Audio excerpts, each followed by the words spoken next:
Hello guys, welcome to learning with KT. आज का हमारा टॉपिक होने वाला है, मतलब कि वही जो हमने लास्ट टाइम पे हमने जहाँ छोड़ा था वहाँ से हम कंटिन्यू करने वाले स्ट्रक्चर ऑफ एटम पार्ट 2 है।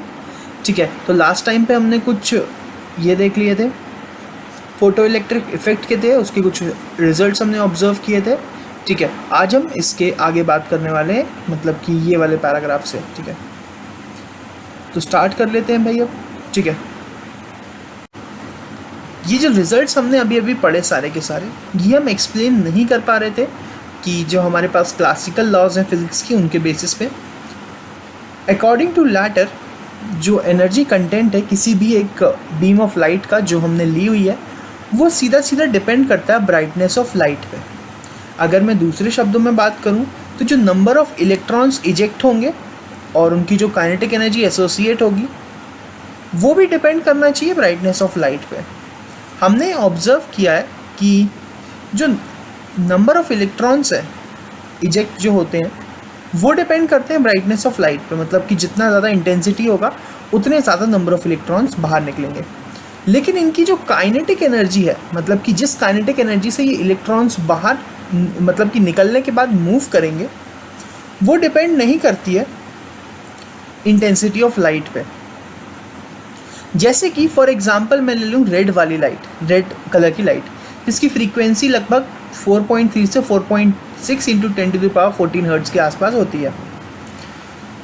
किसी भी ब्राइटनेस या इंटेंसिटी की ले लूँ तो ये अगर मैं शाइन करूँ किसी एक पीस पे पोटाशियम के घंटों के लिए, ठीक है, लेकिन कोई भी फोटो इलेक्ट्रॉन नहीं इजेक्ट हुआ, कोई भी फोटो इलेक्ट्रॉन नहीं इजेक्ट हुआ। लेकिन जैसे ही मैं वेरी वीक येलो लाइट, जिसकी फ्रीक्वेंसी होगी कितनी, 5.1 से 5.2 तक 10⁻14 हर्ट्ज इतनी होगी, ये अगर जैसे ही पोटाशियम मेटल पे शाइन करती है तो फोटो इलेक्ट्रिक इफेक्ट हमको ऑब्जर्व होता है, यानी कि जो इलेक्ट्रॉन्स है वो बाहर निकल जाते हैं। क्योंकि जो थ्रेशोल्ड फ्रीक्वेंसी होती है फॉर पोटाशियम मेटल वो होती है लगभग 5.0 इंटू 10⁻14 हर्ट्ज। इससे थोड़ी सी भी अगर मैं ज़्यादा लेकर के आऊँगा तो हाँ, फोटो इलेक्ट्रिक इफेक्ट मुझे ऑब्जर्व होने वाला है। ठीक है, आइंस्टीन 1905 में उन्होंने ये एक्सप्लेन कर दिया था कि जो फोटो इलेक्ट्रिक इफेक्ट है वो using Planck quantum theory of electromagnetic radiation as a starting उन्होंने ले लिया था। मतलब स्टार्टिंग मटेरियल, स्टार्टिंग पॉइंट उन्होंने ले लिया था इलेक्ट्रोमैग्नेटिक रेडिएशन, और प्लैंक्स क्वांटम थ्योरी से उन लोगों ने फिर फोटो इलेक्ट्रिक इफेक्ट को एक्सप्लेन कर दिया था। ठीक है भाई, आगे बढ़ते हैं। एल्बर्ट आइंस्टीन, कौन नहीं जानता इनके बारे में। एल्बर्ट आइंस्टीन एक जर्मन बॉर्न अमेरिकन फिजिसिस्ट थे। ये बहुत सारे, मतलब कि दो जो ग्रेट फिजिसिस्ट थे उनमें से एक हैं, दूसरे थे सर आइजैक न्यूटन। इनके 3 रिसर्च पेपर थे। पहला स्पेशल रिलेटिविटी थ्योरी, दूसरा ब्राउनियन मूवमेंट, तीसरा फोटो इलेक्ट्रिक इफेक्ट, जो 1905 में पब्लिश हुए थे। जब वो एम्प्लॉयड थे एज टेक्निकल असिस्टेंट कोई एक स्विस पेटेंट ऑफिस में, बर्न में, वो प्रोफाउंडली इन्फ्लुएंस थे डेवलपमेंट ऑफ फिज़िक्स की तरफ। उन्होंने नोबेल प्राइज़ ऑफ फिज़िक्स लिया 1921 में, जो उन्होंने एक्सप्लेन किया था फोटो इलेक्ट्रिक इफेक्ट को। So this was really a very great discovery for all of us. Okay, तो हम आगे बढ़ते हैं इसी में। देखो भाई, किसी भी मेटल के सरफेस को अगर मैं किसी एक बीम, लाइट की जो बीम है उससे अगर मैं शाइन करवाता हूँ, ठीक है, और फिर उसको व्यू करूँ, व्यू डैश शूटिंग, इसको मैं कैसे व्यू करूँ कि मैं उस पर ना शूट कर रहा हूँ बीम ऑफ पार्टिकल्स, क्योंकि अभी अभी हमने देखा पार्टिकल नेचर ऑफ लाइट, यानी कि फोटॉन्स को मैं शूट कर रहा हूँ। जब फोटॉन सफिशिएंट एनर्जी से स्ट्राइक करते हैं किसी भी एक इलेक्ट्रॉन को, तो जो मतलब कि जो इलेक्ट्रॉन प्रेजेंट है मेटल में, मतलब कि एटम के अंदर, तो वो अपनी एनर्जी ट्रांसफ़र कर देते हैं इंस्टेंटेनियसली इलेक्ट्रॉन को ड्यूरिंग द कोलिजन। जैसे ही वो, ये मान लो फोटो इलेक्ट्रॉन आया हमारा, ये फोटो इलेक्ट्रॉन आया, ये मेटल है, तो ये फोटोन क्या करेगा, ये फोटोन आकर के इधर अपनी एनर्जी को तुरंत इंस्टेंटेनियसली स्ट्राइक करेगा, कोलाइड करेगा इलेक्ट्रॉन से, और अपनी एनर्जी उसको ट्रांसफ़र करेगा, तो भाई, और जो इलेक्ट्रॉन रहेगा जैसे ही उसको एनर्जी मिलेगी, मतलब तुरंत, ये सब सिमल्टेनियस होगा, भिड़ेगा, एनर्जी देगा और इलेक्ट्रॉन बिना कोई टाइम डिले के, बिना कोई टाइम गैप के तुरंत बाहर हो जाएगा मेटल से। ठीक है, अब यहाँ पे हम क्या बोलते हैं कि टाइम लैग या डिले कुछ भी नहीं होने वाला, तुरंत होगा। अब यहाँ पे हम ये बोलेंगे कि भाई greater the energy possessed by photon, greater will be the transfer of energy of electron and greater will be the kinetic energy of ejected electron। इसकी जितनी ज़्यादा एनर्जी होगी वो उतनी ज़्यादा एनर्जी इलेक्ट्रॉन को देगा, इलेक्ट्रॉन उतनी ज़्यादा एनर्जी से फिर बाहर आएगा। ठीक है, ओके परफेक्ट। तो इसीलिए ज़्यादा एनर्जी मतलब कि ज़्यादा काइनेटिक एनर्जी, और ज़्यादा फोटोन की ज़्यादा एनर्जी मतलब कि ज़्यादा काइनेटिक एनर्जी। दूसरे शब्दों में अगर मैं बात करूँ तो काइनेटिक एनर्जी जो इजेक्टेड इलेक्ट्रॉन की है वो प्रोपोर्शनल होती है फ्रीक्वेंसी ऑफ इलेक्ट्रोमैग्नेटिक रेडिएशन। किस पे डिपेंड करती है? Frequency of electromagnetic radiation. Since यानी कि जैसा कि हमको पता है कि जो स्ट्राइकिंग फोटोन है उसकी एनर्जी होगी h के बराबर। ठीक है, और मिनिमम एनर्जी रिक्वायर्ड जो होगी कोई भी एक फोटोन को इजेक्ट करने की वो होगी h ν0, जहाँ पे ν0 हो गई इसका क्या हो गया इसका थ्रेशोल्ड फ्रीक्वेंसी, और h ν0 हो जाएगा वर्क फंक्शन W0। तो जो डिफरेंस होगा एनर्जी में मतलब कि h न्यू माइनस h ν0 ये बराबर हो जाएगा और ये ट्रांसफ़र हो जाएगा as a kinetic energy of photo electron. जो इलेक्ट्रॉन इजेक्ट हुआ उसके पास अभी इतनी एनर्जी है h न्यू माइनस h ν0 के बराबर। अब ये इसको यूज़ करेगा अपनी काइनेटिक एनर्जी बढ़ाने में, तो इसको हम इक्वेट कर सकते हैं to kinetic energy. Total energy थी हमारे पास। ठीक है, तो जो following conservation of energy principle है काइनेटिक एनर्जी निकाल सकते हैं। देखो कैसे, h ν0 जो है, ये जो h ν0 है ये हमारे पास इतनी एनर्जी हमने प्रोवाइड की थी। h ν0 थी बेसिक एनर्जी जितनी लगना ही लगना थी अगर मुझे इलेक्ट्रॉन बाहर निकालना है तो, यानी कि वर्क फंक्शन। हाफ mv0 ये मास ऑफ इलेक्ट्रॉन हमको पता होता है, h ν0 पता है, h न्यू पता है, तो यहाँ से हम इजेक्टेड फोटो इलेक्ट्रॉन का क्या निकाल सकते हैं? वेलोसिटी की कितनी वेलोसिटी से वो इजेक्ट हुआ होगा।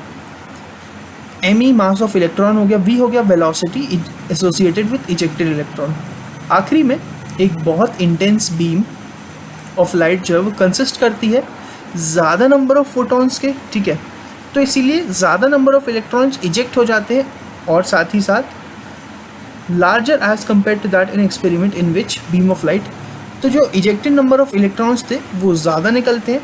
अगर हम कंपेयर करें उनको किससे, कि जब हमने एक वीकर इंटेंसिटी लाइट को जब हमने स्ट्राइक किया था तब जितने इलेक्ट्रॉन निकले थे उससे कहीं ज़्यादा इलेक्ट्रॉन निकलते हैं। Dual behaviour of electromagnetic induction. Let us start dual behaviour of electromagnetic radiation. देखो भाई, पार्टिकल नेचर ऑफ लाइट जो था उसने साइंटिस्ट को डिलाइमा में डाल दिया कि एक तरफ तो तुम बोल रहे हो कि जो ये क्या कर सकता है, ये ब्लैक बॉडी रेडिएशन को एक्सप्लेन कर सकता है, फोटो इलेक्ट्रिक इफेक्ट को सेटिस्फैक्टरीली एक्सप्लेन कर सकता है।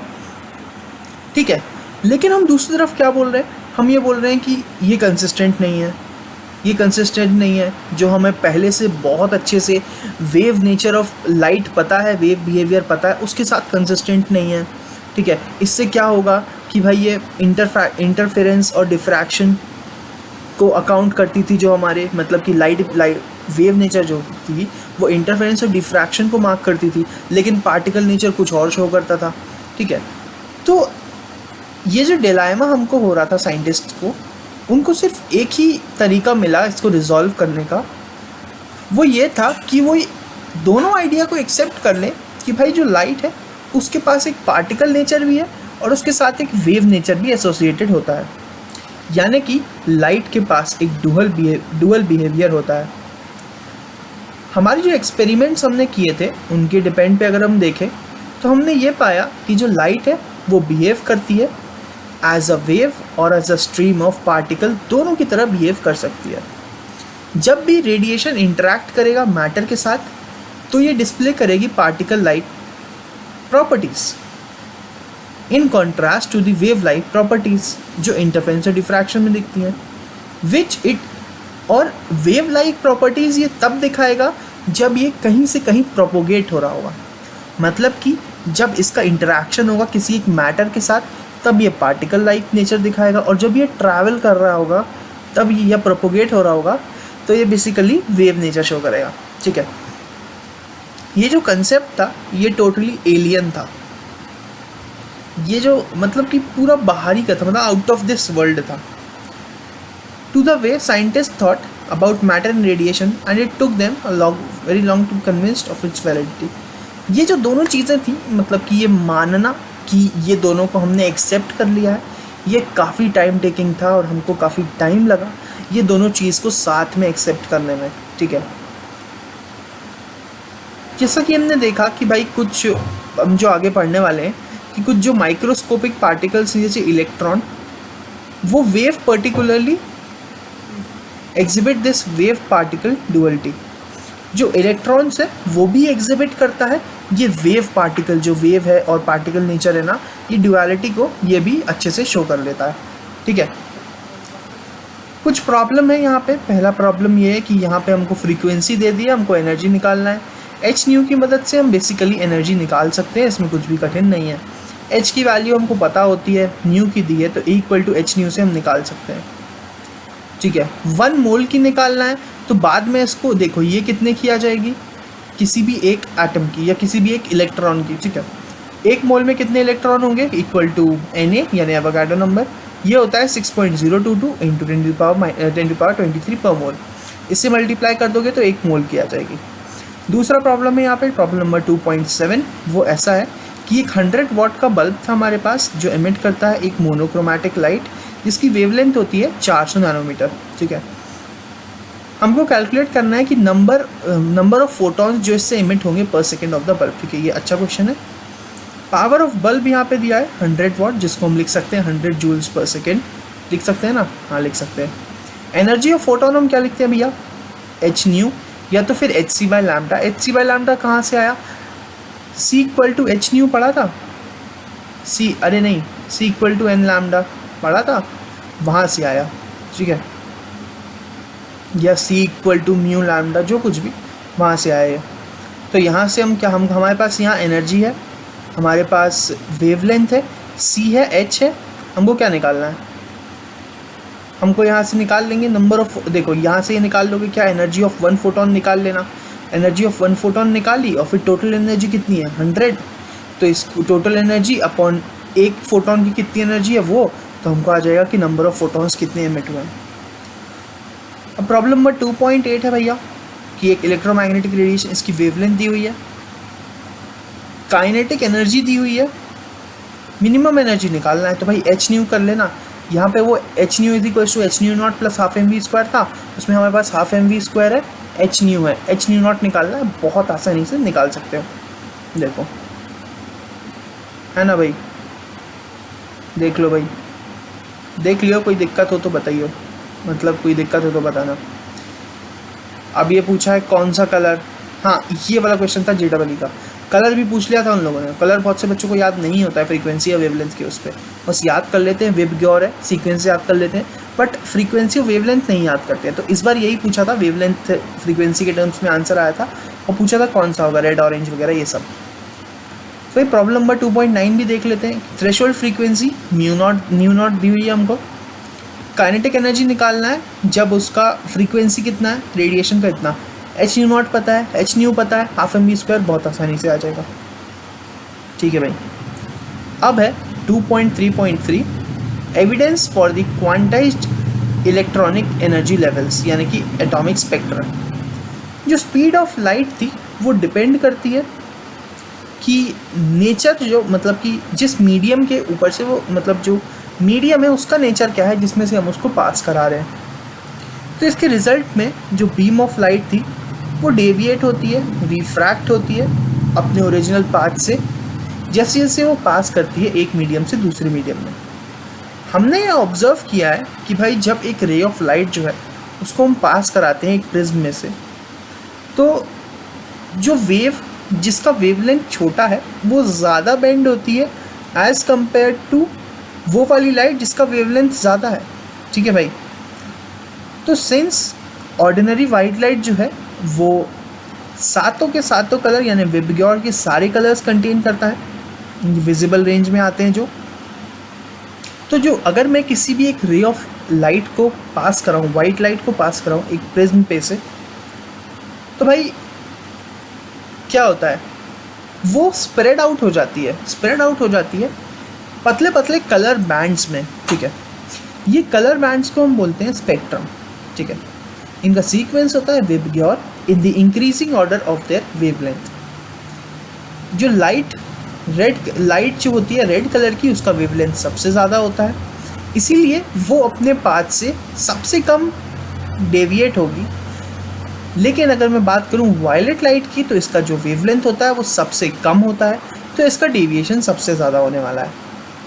तो भाई जो स्पेक्ट्रम है वाइट लाइट का, जो हम देख सकते हैं, वो रेंज करता है 7.5 × 10⁻14 हर्ट्ज से 4 × 10⁻14 हर्ट्ज तक। ये जो स्पेक्ट्रम है इसको हम बोलते हैं कंटिन्यूस स्पेक्ट्रम। क्या बोलते हैं? Continuous spectrum. कंटिन्यूस इसीलिए क्योंकि जो वायलेट है वो मर्ज हो जाता है ब्लू में, ब्लू ग्रीन में, और ऐसा चलता जाता है। बीच में डिफरेंशिएशन नहीं दिखता है, कि बीच में डिफरेंशिएशन लाइन जो है वो नहीं दिखती है। सब कलर्स आपस में मिक्सड होते हैं। ठीक है, सब कलर्स आपस में मिक्सड होते हैं। ठीक है भाई, इस टाइप का एक सिमिलर स्पेक्ट्रम जो है वो हमको रेनबो के फॉर्म में दिखता है हमारे आसमान में। जब विजिबल लाइट है उसका स्मॉल पोर्शन जो है, विजिबल लाइट जो है वो बहुत ही ज़्यादा स्मॉल पोर्शन है हमारे इलेक्ट्रोमैग्नेटिक रेडिएशन का। जब इलेक्ट्रोमैग्नेटिक रेडिएशन इंटरैक्ट करता है मैटर के साथ, तो एटम्स और मॉलिक्यूल्स जो है वो एब्जॉर्व कर लेते हैं एनर्जी, और एक हायर एनर्जी स्टेट में अपने आप शिफ्ट हो जाते हैं। तो जो हायर एनर्जी है, हायर एनर्जी क्या बोलाती है? बस ज़्यादा ताकत। ये लोग अनस्टेबल हो जाते हैं। Same problem with electrons, whenever they shift to a higher energy level, they get excited, also they get unstable. Instability comes. Okay, they get unstable for returning. अब अगर इनको वापस से स्टेबल होना है तो इनको अपनी ताकत छोड़नी पड़ेगी, एक्साइटेशन कम करना पड़ेगा। तो अगर मुझे इलेक्ट्रॉन को वापस से नॉर्मल स्टेट में लेके जाना है, जो ज़्यादा स्टेबल था या जो लोअर एनर्जी स्टेट था, तो भाई जो एटम्स या मॉलिक्यूल्स होते हैं ये रेडिएशन इमिट कर देते हैं, यानी एनर्जी को इमिट कर देते हैं in the form of energy. ठीक है भाई, ऐसा होता है। और ये किसी में भी हो सकती है, मतलब कि वेरियस रीजन जो होते हैं हमारे इलेक्ट्रोमैग्नेटिक स्पेक्ट्रम के, उनमें से किसी में भी हो सकती है। ठीक है भाई, अब है इमिशन एंड एब्जॉर्प्शन स्पेक्ट्रा। तो भाई कोई भी स्पेक्ट्रम है रेडिएशन का जो एमिट हो रहा है किसी भी एक सब्सटेंस से जिसने एनर्जी एब्जॉर्ब करके रखी है, उसको हम बोलते हैं इमिशन स्पेक्ट्रम। एटम्स, मॉलिक्यूल्स या आयंस जो पहले रेडिएशन एब्जॉर्ब कर चुके हैं उनको हम बोलते हैं एक्साइटेड। अगर हमको कोई भी इमिशन स्पेक्ट्रम प्रोड्यूस कराना है तो एनर्जी सप्लाइड जो है किसी भी एक सैंपल को, तो हम उसको हीट करा के या तो फिर उसको इरेडिएट करा करके, और वेवलेंथ ऑफ रेडिएशन इमिटेड। ठीक है, as sample gives up, absorbed energy is recorded। ठीक है, जो एब्जॉर्प्शन स्पेक्ट्रम है वो ऐसा होता है, photographic negative, like the photographic negative of an emission. यानी कि एक कंटिन्यूम होता है रेडिएशन का, वो पास कराते हैं हम किसी भी एक सैंपल से। इसमें क्या होता है, जो भी रेडिएशन को ये एब्जॉर्ब करता है कुछ सर्टेन वेवलेंथ के, बस सारे नहीं एब्जॉर्ब करता है। ठीक है, ये सिर्फ कुछ ही को एब्जॉर्ब कर लेता है। तो जो मिसिंग वेवलेंथ होती है हमारे स्पेक्ट्रम में, जो हमारा रेडिएशन हमको बाद में मिलता है, ठीक है, वो एब्जॉर्ब कर ली जाती है मैटर्स के द्वारा। और जब हम उसका स्पेक्ट्रम देखते हैं, कंटिन्यूस स्पेक्ट्रम, तो वो कलर की जगह हमको क्या दिखता है, एक ब्लैक कलर का बैंड दिखता है। जैसे विबग्योर में रेड उसने एब्जॉर्ब कर ली। ठीक है, तो भाई अब रेड जहाँ पे होना चाहिए वहाँ पे मुझे ब्लैक कलर का पट्टी दिखेगी या ब्लैक कलर की फ्रिंज दिखेगी। ठीक है, तो ये था हमारा एब्जॉर्प्शन स्पेक्ट्रा। जो स्टडी होती है इमिशन या एब्जॉर्प्शन स्पेक्ट्रा की, उसको हम रिफ़र करते हैं एज स्पेक्ट्रोस्कोपी। जो स्पेक्ट्रम होता है विजिबल लाइट का, जिसको हम डिस्कस कर चुके हैं, ये कंटिन्यूस होता है सारी वेवलेंथ के लिए, रेड से लेकर के वायलेट के लिए, विजिबल लाइट की, और हम रिप्रेजेंट कर सकते हैं इसको स्पेक्ट्रा के फॉर्म में। जो इमिशन स्पेक्ट्रा होता है किसका, एटम्स का गैसियस फेज में, ठीक है। ऑन द अदर हैंड ये नहीं शो करता है continuous spread of wavelength from red to violet, यानी कि इसमें क्या होता है कि ये इमिट करते हैं लाइट को किसी एक स्पेसिफिक वेवलेंथ की with dark spaces between them. Such spectra is called line spectra or atomic spectra because the emitted radiation is identified by appearance of bright lines in the spectrum। देखो भाई, अब अगर gaseous face में अगर मैं बात करूँ तो इसमें क्या होता है कि वो सिर्फ लाइट को इमिट करते हैं कुछ स्पेसिफिक वेवलेंथ की, और उनके बीच में ब्लैक कलर के फ्रिंजेस रहते हैं या ब्लैक कलर के स्पेसेस रहते हैं उन वेवलेंथ्स के बीच में, यानी कि ये कंटिन्यूस नहीं है, ये एक लाइन स्पेक्ट्रा है या तो फिर ये एटॉमिक स्पेक्ट्रा है, ठीक है भाई। लाइन इमिशन स्पेक्ट्रा ये एक बहुत ही ज़्यादा ग्रेट इंटरेस्ट के टॉपिक्स है और यूनिक होते हैं, ठीक है। और इससे क्या करते हैं, हम इलेक्ट्रॉनिक स्ट्रक्चर को स्टडी करते हैं। सारे के सारे एलिमेंट्स जो हैं उनके पास एक अपना यूनिक लाइन इमिशन स्पेक्ट्रम होता है।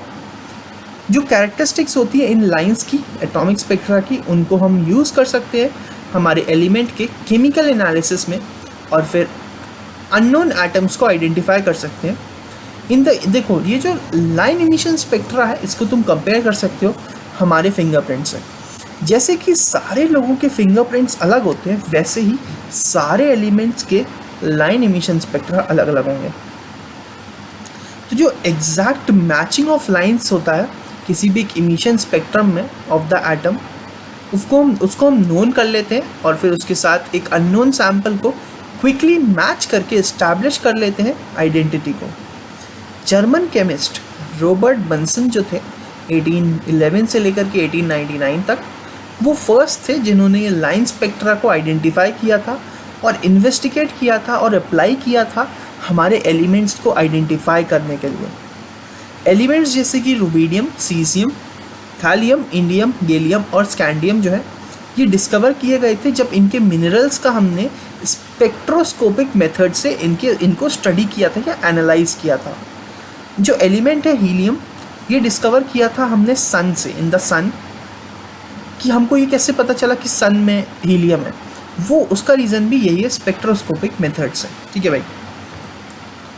लाइन स्पेक्ट्रम ऑफ हाइड्रोजन ये एक्सप्लेन नहीं हो पा रहा था पहले।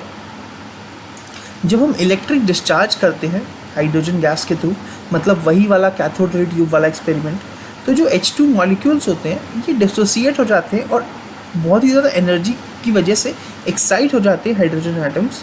ये यूनिट इलेक्ट्रोमैग्नेटिक रेडिएशन, ठीक है, ये क्या करते हैं, एमिट करते हैं इलेक्ट्रोमैग्नेटिक रेडिएशन अलग अलग डिस्क्रीट फ्रीक्वेंसीज़ के, ठीक है भाई। तो जो हाइड्रोजन स्पेक्ट्रम है ये कंसिस्ट कर सकता है बहुत सारी सीरीज़ ऑफ लाइंस को, जिनको हम नेम किए हैं इनके डिस्कवरर्स के लिए, ठीक है। बाल्मर जो थे उन्होंने 1885 में उनके कुछ एक्सपेरिमेंटल ऑब्जर्वेशंस थे उनके बेसिस पे बताया, ठीक है, स्पेक्ट्रल लाइंस को एक्सप्रेस किया वेव नंबर के थ्रू, वेव नंबर के फॉर्म में, जिसको हम बोलते हैं म्यू क्यू पर डैश, वी क्यू पर डैश।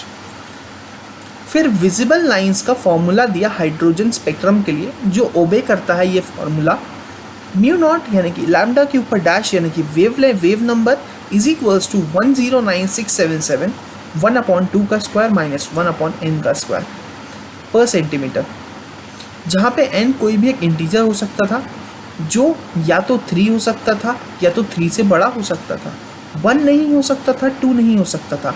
जो बेस लाइन होती है बाल्मर की वो होगी 2, ठीक है भाई।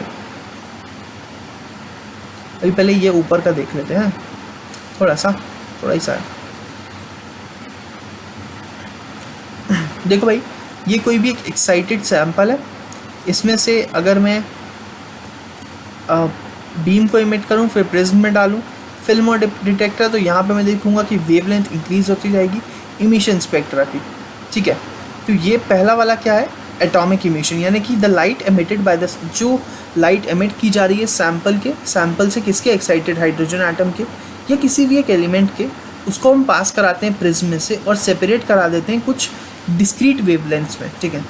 तो हमको एक इमिशन स्पेक्ट्रम मिलता है जिसको फिर हम फोटोग्राफिक रिकॉर्डिंग पे सेपरेट कर लेते हैं वेवलेंथ्स को और इसको हम कहते हैं लाइन स्पेक्ट्रम। कोई भी एक सैंपल है तो ये जो सैंपल होगा ये कंटेन करेगा बहुत ही ज़्यादा एनॉर्मस या बहुत सारे नंबर ऑफ एटम्स को। भाई एक एटम जो है, और ये सब की साइजेस अलग अलग हो सकती हैं, एक एटम छोटा है, कोई बड़ा है, कोई ज़्यादा एनर्जी एब्जॉर्व करता है, कोई कम एनर्जी एब्जॉर्व करता है, इस टाइप से। अब भाई आगे अगर मैं देखूं तो भाई आगे ये लिखा हुआ है कि हम ये मानते हैं कि कोई भी एक एटम एक बार में एक ही एनर्जी लेवल पे जा सकता है, एक एक्साइटेशन पे, ठीक है। एक एक्साइटेशन पे जितना उसको एनर्जी मिलेगा उसके हिसाब से वो उतने एक ही बार जाएगा, लेकिन जंप नहीं कर पाएगा लगातार। जैसे 2 से 3 चला गया तो ख़त्म, या 2 से 4 चला जाए ख़त्म, बस ऐसे। लेकिन जो डिफरेंट टाइप्स ऑफ एटम्स रहेंगे हमारे पास, डिफरेंट टाइप्स ऑफ एटम मतलब किसी की साइज़ कुछ, किसी की साइज़ कुछ, तो ये सब अलग अलग एक्साइटेड स्टेट पे जा सकेंगे और हमको एक बार में सारे के सारे पॉसिबल एक्साइटेड स्टेट जो हैं वो हमको मिल सकते हैं, ठीक है। जो लाइट होगी, जो लाइट एमिट होगी इन एटम्स के फॉल होने पे कोई एक लोअर एनर्जी पे स्टेट पे, वो रिस्पॉन्सिबल होगी हमारे स्पेक्ट्रम को। यानी कि देखो, अगर कोई एटम जो है वो लोअर से हायर जाएगा तब उसको लाइट एब्जॉर्व करना पड़ेगी, लेकिन अगर उसको स्टेबल होना है यानी कि हायर से लोअर में आना है तो भाई उसको क्या लगेगा, वो एक लाइट एमिट करेगा जो फिर फॉल करेगी और हमारा स्पेक्ट्रम बनाएगी, ठीक है। तो ये था एटॉमिक इमिशन स्पेक्ट्रम, ठीक है। अब हम देख लेते हैं एटॉमिक एब्जॉर्प्शन स्पेक्ट्रम। इसके हिसाब से जब एक वाइट लाइट को हम पास कराएं एक अनएक्साइटेड हाइड्रोजन एटॉमिक हाइड्रोजन के थ्रू और फिर एक स्लिट के थ्रू हम उसको कैसे प्रिज्म से पास करा दें, तो जो ट्रांसमिटेड लाइट होगी वो लैग करेगी इंटेंसिटी में, कुछ वेवलेंथ्स जो होंगी वो एमिट होंगी, पहला A part. The recorded absorption spectrum जो होगा वो एक लाइन स्पेक्ट्रम आएगा और photographic negative of the emission, और वो क्या होगा, एक फोटोग्राफिक नेगेटिव होगा किसका, इमिशन स्पेक्ट्रम का। अगर आप देखो किसका, अगर आप इमिशन स्पेक्ट्रम को देखो यहाँ ऊपर, तो यहाँ पे इतने पोर्शन में लाइट है, ठीक है, तो फोटोग्राफिक नेगेटिव है एब्जॉर्प्शन स्पेक्ट्रम, तो ये इतने पोर्शन में डार्क है। फिर अगर उसके बाद देखो इसमें बीच बीच में लाइंस जो हैं, लाइन के फॉर्म में कलर्स हैं यहाँ से लेके यहाँ तक, ठीक है, और पूरा ब्लैक है, और जहाँ जहाँ उसमें ब्लैक है वहाँ वहाँ इसमें कलर है, और जहाँ जहाँ उसमें छोटी लाइंस थी कलर की वहाँ वहाँ इसमें ब्लैक है, ठीक है। तो हम बोल सकते हैं कि ये आपस में एक दूसरे के फोटोग्राफिक नेगेटिव होंगे। तो अगर आपको इमिशन स्पेक्ट्रम दिया है तो आप प्रेडिक्ट कर सकते हो कि इसका एब्जॉर्प्शन स्पेक्ट्रम क्या होगा। अगर आपको एब्जॉर्प्शन स्पेक्ट्रम दिया है तो आप उससे प्रेडिक्ट कर सकते हो कि इसका इमिशन स्पेक्ट्रम क्या होगा। कुछ नहीं है, बस फोटोग्राफिक नेगेटिव देखना है, ठीक है। वापस से यहाँ पर आ जाते हैं हम। देखो एन कोई भी इंटीजर हो सकता था, ये हमने देख लिया। देखो जो सीरीज़ है लाइंस की जो डिस्क्राइब की गई है इस फॉर्मूले से, उसको हम बोलते हैं बाल्मर सीरीज़। जो बाल्मर सीरीज़ है ऑफ लाइंस है, ये सिर्फ उन लाइंस को हाइड्रोजन स्पेक्ट्रम में अपीयर करेगी जो विजिबल रीजन में आएगा इलेक्ट्रोमैग्नेटिक स्पेक्ट्रम के। एक स्वीडिश स्पेक्ट्रोस्कोपिस्ट थे जोहानेस रिडबर्ग, उन्होंने नोट किया कि जो सारी सीरीज़ हैं लाइंस की हाइड्रोजन स्पेक्ट्रम में, उनको हम डिस्क्राइब कर सकते हैं सिर्फ एक सिंगल फार्मूले से। वो फार्मूला उन्होंने लिखा, wave number is equals to 109677 और फिर ब्रैकेट में 1/n1 square minus 1/n2 square. n1 वो हो जाएगा जो जहाँ से अभी जहाँ पे एटम है, और n2 वो हो जाएगा जहाँ पे उसको लेके जाना है। अब n2 छोटा भी हो सकता है बड़ा भी, वो हम डिसाइड करेगा क्या कि वो एक्साइट हो रहा है या डी एक्साइट हो रहा है, ठीक है। जहाँ पे n1 1 2 3 4 कुछ भी हो सकता है, और जो n2 की वैल्यूज़ आएंगी वो n1 + 1 रहेगी। यानी कि मान लो n1 की वैल्यू 2 हो गई तो n2 स्टार्ट होगा 3 4 5 6 7 ऐसे। अगर n1 1 हो गया तो फिर वो स्टार्ट होगा 2 3 4 5 6 ऐसे। अगर n1 50 हो गया तो वो n2 स्टार्ट होगा 51 52 53 ऐसे। यानी n1 + 1 वैल्यूज़ एक्वायर करेगा, ठीक है भाई। ये जो वैल्यू है 109677 पर सेंटीमीटर, इसको हम बोलते हैं रिडबर्ग्स कांस्टेंट, ठीक है, हाइड्रोजन के केस में। जो फर्स्ट 5 सीरीज़ है, सीरीज़ ऑफ लाइंस हैं जो कोरस्पॉन्ड करती हैं n1 = 1, फिर 2, फिर 3, 4, 5, ये है Lyman Balmer Paschen Brackett and Pfund series. देखो भाई ये जो टेबल 2.3 इसको हम देख लेंगे, ये कुछ ट्रांजिशन बताता है हाइड्रोजन स्पेक्ट्रम के, जो लाइमन, बाल्मर, पास्टियन सीरीज को दिखाता है हाइड्रोजन एटम के केस में। ठीक है, पहले हम टेबल देख लेते हैं। देखो लाइमन जो है, अच्छा इसको याद करने के लिए है लो बीपी बीपी, लो से लाइमन, बी से बाल्मर, पी से पास्टियन, फिर बीपी मतलब कि बी से ब्रैकेट और पी से फंड। ठीक है, इसका N1 हो जाएगा 1, फिर 2, फिर 3, फिर 4, फिर 5 और फिर इसका 2, 3, इसका 3, 4, यानी कि N1 + 1 हो जाएगा N2। स्पेक्ट्रल रीजन ये बहुत इंपॉर्टेंट है, बहुत इंपॉर्टेंट है। देखो लाइमन का हो जाएगा अल्ट्रावायलेट, ये हम नहीं देख सकते। बाल्मर का हो जाएगा विजिबल, यानी ये हम देख सकते हैं बाल्मर सीरीज को। पास्टियन जो है ये फिर से इंफ्रारेड है, ये भी हम नहीं देख सकते। ब्रैकेट जो है वो इंफ्रारेड है, वो भी हम नहीं देख सकते। फंड जो है वो भी इंफ्रारेड है, वो हम नहीं देख सकते। तो भाई हम सिर्फ बाल्मर सीरीज़ को देख सकते हैं, क्योंकि ये इसकी जो स्पेक्ट्रल रीजन है वो हमारा विजिबल रेंज में आता है। देखो भाई जो एलिमेंट्स हैं सारे के सारे, हाइड्रोजन एटम जो है उसका सिंपलेस्ट लाइन स्पेक्ट्रम होता है। ठीक है, लाइन स्पेक्ट्रम जो है वो और कॉम्प्लेक्स होता जाता है, जैसे कि मैं एटम्स को हैवी करता जाऊँ। ठीक है, देयर आर लेकिन कुछ सर्टेन फीचर्स हैं जो कॉमन है सारे के सारे लाइन स्पेक्ट्रम में। पहला ये है कि जो लाइन स्पेक्ट्रम होगा किसी भी एक एलिमेंट का वो यूनिक होता है, और दूसरा ये कि वहाँ पे एक रेगुलरिटी होती है लाइन स्पेक्ट्रम में हर एलिमेंट के। ठीक है भाई, लेकिन अब एक क्वेश्चन अराइज होता है कि सिमिलैरिटीज़ क्या है, यानी कि ये सिमिलैरिटीज़ हो रही हैं तो ये सिमिलैरिटीज़ का रीज़न क्या है? क्या इसका मतलब जो है वो इलेक्ट्रॉनिक स्ट्रक्चर जो एटम का बनता है उससे है? तो ये जो क्वेश्चन का आंसर है, ये जो क्वेश्चन का आंसर्स था, इनको देना बहुत ज़रूरी हो गया था। तो हम आगे जैसे जैसे हम आगे बढ़ते जा रहे हैं, हम इन क्वेश्चंस का जो है आंसर भी प्रोवाइड करने वाले हैं। ठीक है, ये देख लेते हैं 2.1। देखो मान लो कि ये n = इनफाइनाइट है, n = इनफाइनाइट है। ठीक है भाई, जो लाइमन सीरीज़ है उस पर 1 पे आएगा, N1 जो है वो 1 हो जाएगा, यानी कि इनफाइनाइट से आ जाएंगी। एक तो 2 से आ सकती है, फिर एक 3 से आ सकती है, 4 से आ सकती है, 5 से आ सकती है, 6 से आ सकती है। ठीक है, अब अगर मैं n = 2 की बात करूँ तो इसमें 3 से आ सकती है, 4 से, 5 से, 6 से और फिर इनफाइनाइट से। ठीक है भाई, ये red, green, blue, violet colour देता है। ठीक है भाई, बाल्मर सीरीज़ हमको पता था विजिबल रेंज में आती है। n = 3 में यानी कि पास्टियन सीरीज़ में ये इंफ्रारेड में आती है, इसमें आ सकता है 4, 5, 6 एंड सो ऑन इससे। ठीक है, एनर्जी जो है वो N1 से लेकर के ऊपर जैसे जाएंगे हम तो एनर्जी इंक्रीज़ होती जाएगी।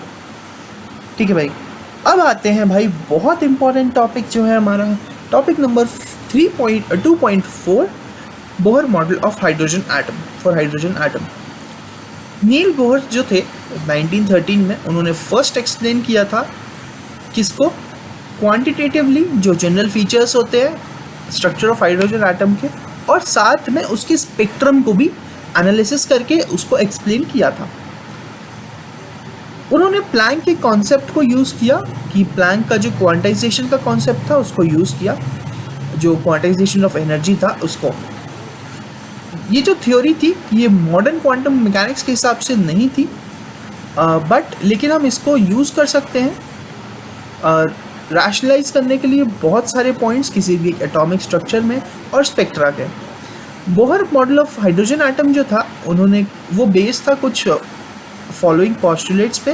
इसके पोस्टुलेट्स हम देख लेते हैं। ठीक है भाई, पहला, जो इलेक्ट्रॉन रहेगा हाइड्रोजन एटम में वो मूव करेगा न्यूक्लियस के अराउंड एक फिक्स्ड पाथ में, जिसको हम बोलते हैं जिसका एक फिक्स्ड रेडियस होने वाला है और उसकी एक फिक्स्ड एनर्जी होने वाली है। ये जो पाथ थे इनको उसने बोला ऑर्बिट। स्टेशनरी स्टेट या तो फिर अलाउड एनर्जी स्टेट रहेंगे इन ऑर्बिट्स के। ये जो ऑर्बिट होंगे ये कॉन्सेंट्रिकली न्यूक्लियस के अराउंड बने होंगे, जिनका सेंटर न्यूक्लियस होने वाला है। ठीक है, रेडियस चेंज होता जाएगा, रेडियस चेंज होगा, उसका भी फॉर्मूला है वो भी हम देख लेंगे। ये जो एनर्जी होगी किसी भी एक इलेक्ट्रॉन की इस ऑर्बिट में, वो टाइम के साथ चेंज नहीं होगी, वो टाइम के साथ चेंज नहीं होगी। लेकिन जो इलेक्ट्रॉन होगा वो मूव कर सकता है एक लोअर स्टेशनरी स्टेट से हायर स्टेशनरी स्टेट पे जब वो किसी एक रिक्वायर्ड अमाउंट ऑफ एनर्जी को एब्जॉर्व कर लेगा। किससे? कोई एक इलेक्ट्रॉन से जो हम लाइट के फॉर्म में उसको दे दें, या तो फिर किसी टाइप की एनर्जी हम उसको दे दें, तो उसके फॉर्म में वो एनर्जी लेकर के अपने आप को एक्साइट कर लेगा। जब इलेक्ट्रॉन मूव करता है किसी एक हायर एनर्जी स्टेट से लोअर एनर्जी स्टेट पे, तब वो क्या करता है? एनर्जी को एमिट करता है, एनर्जी को एमिट करता है, ठीक है, या लाइट को एमिट करता है, इलेक्ट्रॉन से एमिट करता है। तो भाई ये जो एनर्जी चेंज है यहाँ पे जो होता है वो कंटिन्यूस मैनर में नहीं होता, यानी कि जैसे मैंने बताया था पानी गिराते जाओ लगातार गिरता है, ऐसे नहीं, वो होता है रोटी के फॉर्म में, यानी 1 निकलेगा, फिर 2 निकलेगा, फिर 3 निकलेगा, इस टाइप से। अब भाई यहाँ पे एक छोटा सा टर्म आता है एंगुलर मोमेंटम। जैसे कि हम लीनियर मोमेंटम पढ़ते थे, it was a product of what? Mass and linear velocity, सबको पता होगा mv। एंगुलर मोमेंटम जो है वो प्रोडक्ट होता है इनर्शिया I और एंगुलर वेलोसिटी ओमेगा। देखो जब आप रोटेशनल मैकेनिक्स पढ़ने वाले हो तो आपको पता चलेगा कि रोटेशनल मैकेनिक्स में मास की जगह हम लेते हैं इनर्शिया और लीनियर वेलोसिटी की जगह हम लेते हैं एंगुलर वेलोसिटी ओमेगा, ठीक है। और किसी भी एक इलेक्ट्रॉन जिसका मास m हो जाएगा, जब मूव करता है एक सर्कुलर पाथ में न्यूक्लियस के जिसका रेडियस r होने वाला है, तो जो एंगुलर मोमेंटम हो जाता है वो हो जाता है I ओमेगा। हमको पता है I की वैल्यू कितना होता है? mr² for case of ring, ठीक है भाई, या सर्कुलर के लिए। ओमेगा क्या हो जाता है? v/r, यानी कि v यहाँ पे v क्या है? Linear velocity. एंगुलर मोमेंटम हो जाता है mvr, ठीक है, बस इतना याद कर लो, mass of electron velocity into radius of path, ठीक है। तीसरा उन्होंने क्या बोला था कि जो फ्रीक्वेंसी ऑफ रेडिएशन एब्जॉर्ब होगी या फिर एमिट होगी जब किसी भी टाइप का ट्रांजिशन होगा, मतलब कि अगर ऊपर जाएगा तो एब्जॉर्ब करेगा, नीचे आएगा तो एमिट करेगा, ये किसी भी 2 स्टेशनरी स्टेट में होगी जब उनका डिफर इन एनर्जी होगा डेल्टा ई, तो उसको हम दे सकते हैं न्यू, यानी कि frequency is equals to delta E by H, क्योंकि हमें पता था energy equal to H nu था, उसको हम लिख सकते हैं E2 minus E1 upon H. E1 और E2 जो है एनर्जी है, यानी E1 हो जाएगा लोअर एनर्जी, लोअर स्टेट वाली एनर्जी, और जो E2 है वो हायर एनर्जी स्टेट होगा। ये जो एक्सप्रेशन है इसको हम कॉमनली बोलते हैं क्या? बोहर्स फ्रीक्वेंसी रूल, ठीक है, Bohr's frequency rule. Angular momentum जो है किसी भी एक इलेक्ट्रॉन का वो क्वांटाइज्ड है होता है, ठीक है, यानी कि किसी एक गिवन स्टेशनरी स्टेट में इसको हम एक्सप्रेस कर सकते हैं। जो इक्वेशन हमने लिखी थी 2.11 में, ठीक है, यानी जो हम लिखने वाले mvr is equals to nh upon 2 pi. जो इलेक्ट्रॉन्स होंगे वो सिर्फ उसी ऑर्बिट में जाएंगे जिसका एंगुलर मोमेंटम nh अपॉन 2 पाई का या h अपॉन 2 पाई का इंटीग्रल मल्टीपल आने वाला है, ठीक है। तो इससे हम निकाल सकते हैं mvr is equals to nh upon 2 pi. जो me होगा वो होगा मास ऑफ इलेक्ट्रॉन, v जो है वो हो जाएगा वेलोसिटी, r हो जाएगा radius of the orbit in which electron is moving, ठीक है भाई। तो mvr is equals to nh upon 2 pi. एक इलेक्ट्रॉन जो होगा वो मूव कर सकता है सिर्फ उन्हीं ऑर्बिट्स में जिसका जो एंगुलर मोमेंटम होगा वो integral multiple of h upon 2 पाई होगा। इसका मतलब ये कि एंगुलर मोमेंटम जो है वो भी क्वांटाइज्ड होता है, जैसा हमने एनर्जी देखा था। रेडिएशन जो एमिट होंगे या एब्जॉर्ब होंगे वो सिर्फ उन ट्रांजिशन ऑफ इलेक्ट्रॉन्स में होंगे जिसमें एक क्वांटाइज्ड वैल्यू जो होगी एंगुलर मोमेंटम की दूसरा होगी, मतलब कि या तो 1 हो जाए या 2h अपॉन 2 पाई, 3h अपॉन 2 पाई, इस टाइप से हो जाए, ठीक है, तभी जो होगा रेडिएशन एमिट होंगे या एब्जॉर्ब होने वाले हैं। तो इसीलिए मैक्सवेल इलेक्ट्रोमैग्नेटिक थ्योरी जो थी वो यहाँ अप्लाई नहीं होती है, इसीलिए सिर्फ फिक्स्ड ऑर्बिटल्स जो है वो अलाउ होते हैं, सारे के सारे ऑर्बिटल्स में नहीं जाता है इलेक्ट्रॉन। जो डिटेल्स थे डेरिवेशन ऑफ एनर्जी जो स्टेशनरी ऑर्बिट में बोहर ने किए थे, ये यूज़ किए थे, वो क्वाइट कॉम्प्लिकेटेड है और उसको हम डिस्कस करेंगे बाद में कभी। इसीलिए अकॉर्डिंग टू बोहर, यानी बोहर थ्योरी के हिसाब से हाइड्रोजन एटम के केस में क्या क्या होता है वो हम देख लेते हैं भाई। स्टेशनरी स्टेट जो होंगे इलेक्ट्रॉन के उनका नंबर हम दे सकते हैं n इक्वल टू 1 2 3 4। ये जो है ये इंटीग्रल नंबर्स होंगे और इनको हम कहते हैं प्रिंसिपल क्वांटम नंबर्स। क्या बोलते हैं, प्रिंसिपल क्वांटम नंबर। जो रेडियाई होगा किसी भी एक स्टेशनरी ऑर्बिट का, उसको हम एक्सप्रेस कर सकते हैं r is equals to N square A naught. यहाँ पे ए नॉट की वैल्यू हो जाएगी 52.9 पिकोमीटर या 529 वो, अरे 10 की पावर -10 को क्या बोलते हैं वो। तो जो रेडियस हो जाएगा फर्स्ट स्टेशनरी ऑर्बिट का, उसको हम बोलते हैं बोर ऑर्बिट, और ये हो जाता है 52.9 पिकोमीटर। नॉर्मली अगर मैं बात करूं, नहीं वो अगर 10 में करोगे तो वो हो जाएगा 0.059 ऐसे ही कुछ था, याद नहीं आ रहा, सॉरी। नॉर्मली जो था इलेक्ट्रॉन जो है हाइड्रोजन एटम का, उसको हम फाउंड करते हैं इस ऑर्बिट में, जिसका n इक्वल टू 1 होता है। जो n होता है वो इंक्रीज करता है वैल्यू ऑफ r के साथ, ठीक है भाई। यानी कि जैसे जैसे हम n की वैल्यू इंक्रीज करेंगे तो r भी तेजी से इंक्रीज होगा, क्योंकि स्क्वायर टाइम्स है। अगर मैं दूसरी तरफ बात करूं कि जो इलेक्ट्रॉन्स होंगे वो सिर्फ प्रेजेंट होंगे अवे फ्रॉम द न्यूक्लियस। जैसे जैसे हम रेडियस इंक्रीज करते जाएंगे या नंबर ऑफ इलेक्ट्रॉन्स बढ़ाते जाएंगे, ठीक है, तो उससे क्या होगा, या शेल नंबर बढ़ाते जाएंगे तो उससे क्या होगा भाई, दूर होता जाएगा न्यूक्लियस से और दूर, क्योंकि स्क्वायर टाइम्स बढ़ रहा है। मोस्ट इंपॉर्टेंट प्रॉपर्टी जो एसोसिएटेड होती है किसी भी एक इलेक्ट्रॉन से, वो है उसकी एनर्जी एक्साइटेड स्टेट में या स्टेशनरी स्टेट में। तो उसको हम दे सकते हैं इस एक्सप्रेशन से, E N is equals to minus of R N into 1/n square. N equal to 1 हो सकता है, 2 हो सकता है, 3 हो सकता है, एंड सो ऑन। जो आर एच है ये रिडबर्ग्स कांस्टेंट है, इसकी वैल्यू जो है वो है 2.18 इंटू 10⁻18 जूल। ये जो एनर्जी है लोएस्ट स्टेट की है, और इसीलिए हम इसको ग्राउंड स्टेट में इसकी जो एनर्जी हो जाती है -2.18 इंटू 10⁻18 जूल। जो एनर्जी होगी स्टेशनरी स्टेट में, यानी कि फॉर n इक्वल टू 2 में, वो हो जाएगी E2 is equals to -2.18 into 10⁻18 joule into 1/4, यानी कि जो हो जाती है 0.545 इंटू 10⁻18 जूल। ठीक है भाई। Now comes the Niels Bohr, जिनका हम अभी एटम स्ट्रक्चर ऑफ एटम जो उन्होंने हाइड्रोजन के लिए दिया था उसको स्टडी कर रहे हैं। नील्स बोर एक डैनिश फिजिसिस्ट थे जिनको पीएचडी मिला था, जिन्होंने पीएचडी रिसीव किया था फ्रॉम यूनिवर्सिटी ऑफ कॉपिंगहैम 1911 में।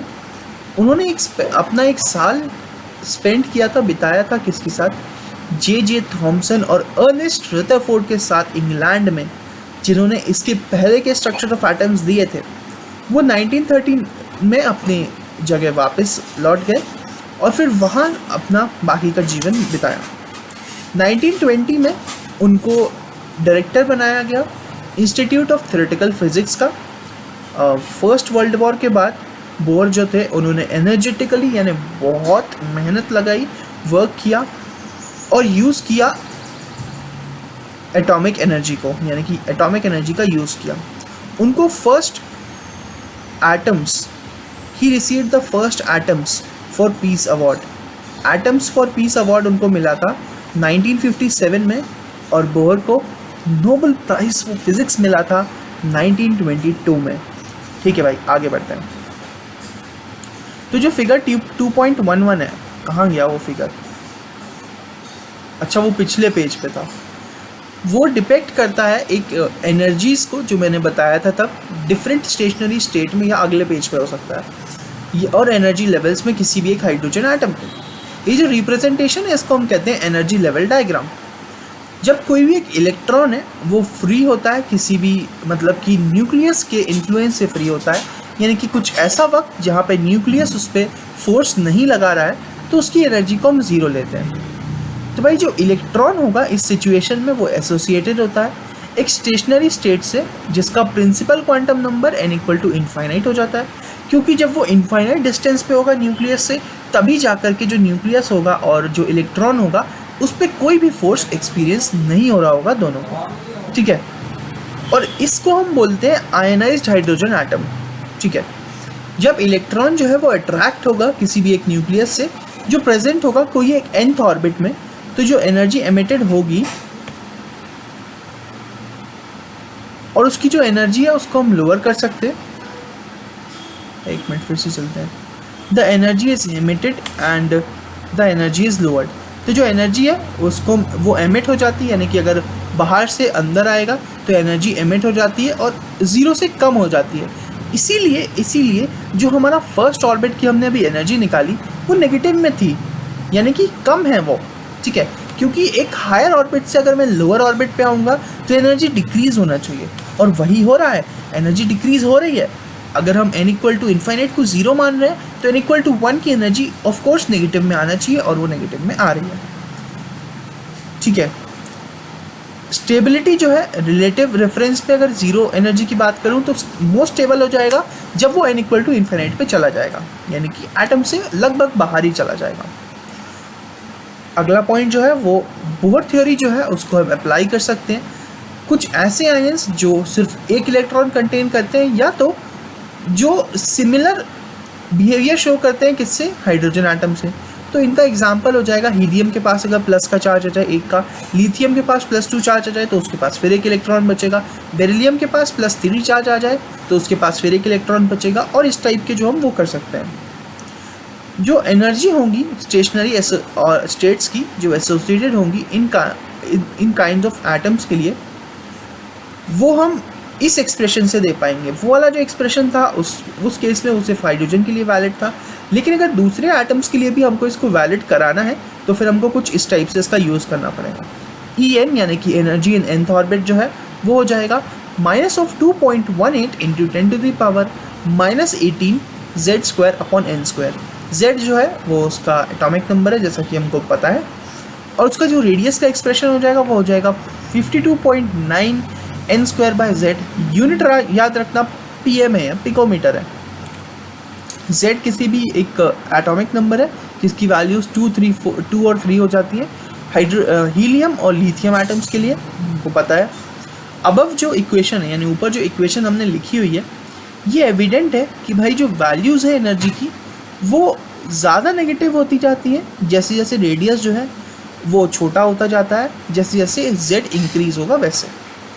इसका मतलब जो इलेक्ट्रॉन है वो टाइटली बाउंड होगा न्यूक्लियस से होता जाएगा जैसे जैसे रेडियस डिक्रीज होता जाएगा। नेक्स्ट पॉइंट है, अब ये भी पॉसिबल हो गया है कि हम जो इलेक्ट्रॉन घूम रहा है ऑर्बिट में उसकी वेलोसिटी कैलकुलेट करें, लेकिन ये अभी तक प्रिसाइज इक्वेशन नहीं दी गई है। क्वांटिटेटिवली जो है इसका मैग्नीट्यूड वेलोसिटी ऑफ इलेक्ट्रॉन का जो है वो इंक्रीज करता है जैसे जैसे पॉजिटिव चार्ज न्यूक्लियस पे इंक्रीज करता जाएगा, और डिक्रीज करता है जैसे जैसे प्रिंसिपल क्वांटम नंबर इंक्रीज हो जाएगा। ठीक है भाई, ठीक है। लास्ट पेज पे हमारा कुछ छूट गया था, पहले हम वो देख लेते हैं। हाँ, why does the negative electron energy for hydrogen atom mean. चलो देख लेते हैं। वैसे तो मैंने काफ़ी अच्छे से इसको एक्सप्लेन कर दिया। जो एनर्जी होती है किसी भी एक इलेक्ट्रॉन की एक हाइड्रोजन एटम में, वो हमेशा नेगेटिव साइन करती है। नेगेटिव साइन रखती है कोई भी पॉसिबल ऑर्बिट ले लो, 1 से लेके इन्फिनिट -1 तक। इन्फिनिट में क्योंकि वो 0 हो जाएगी। तो ये नेगेटिव साइन कन्वे क्या करता है? तो नेगेटिव साइन का मतलब ये होता है कि जो एनर्जी ऑफ इलेक्ट्रॉन होगी वो कम होगी। ठीक है, एक एटम में जब वो किससे कम होगी कि जब वो इलेक्ट्रॉन जो था वो फ्री था, उसकी जितनी एनर्जी थी, या जब वो रेस्ट पे था। तो भाई एक फ्री इलेक्ट्रॉन जब रेस्ट पे था, ठीक है, तो वो इन्फाइनाइटली फार था, यानी कि इन्फाइनाइटली फार था न्यूक्लियस से, और उसको तब एनर्जी की वैल्यू 0 असाइन कर दी गई थी। मैथमेटिकली अगर मैं बात करूं कि जो कोरस्पॉन्डिंग सेटिंग है n इक्वल टू इन्फाइनाइट से इस इक्वेशन में, तो वो हो जाएगी E इन्फाइनाइट इक्वल टू 0, यानी एनर्जी इन्फाइनाइट पे 0 होगी।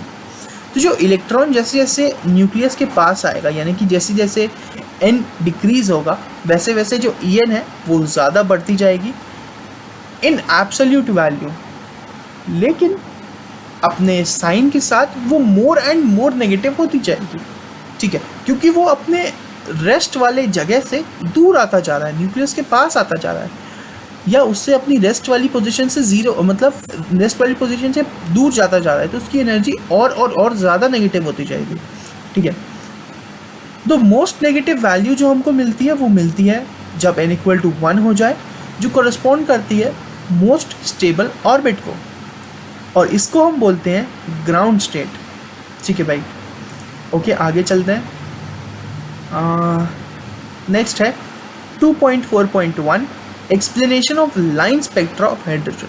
अब भाई हमको एक्सप्लेन करना है लाइन स्पेक्ट्रा हाइड्रोजन का, तो उसको भी हम देख लेते हैं। जो लाइन स्पेक्ट्रा है इसको ऑब्जर्व किया था हाइड्रोजन एटम के केस में, जिसको हमने मेंशन किया था 2.3.3 टॉपिक नंबर में, और क्वांटिटेटिवली उसको हम एक्सप्लेन कर सकते हैं बोहर मॉडल ऑफ एटम से।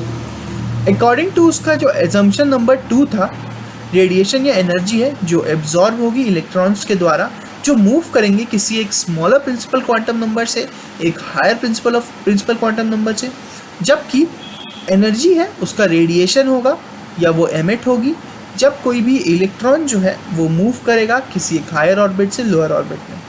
ये जो एनर्जी गैप है इन दोनों ऑर्बिट्स के बीच में उसको हम दे सकते हैं delta E is equals to E final minus E initial.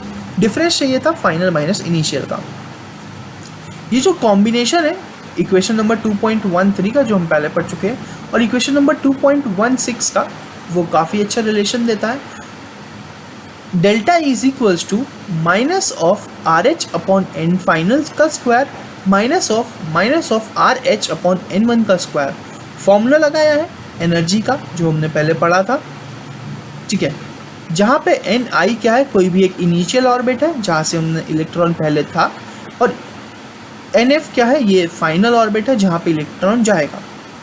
Delta E जो है वो हो जाएगा R H into 1/ni square minus of 1/nf square, final formula जिसका हो जाएगा 2.18 into 10⁻⁻18 joule into 1/n initial square minus 1/n final का square.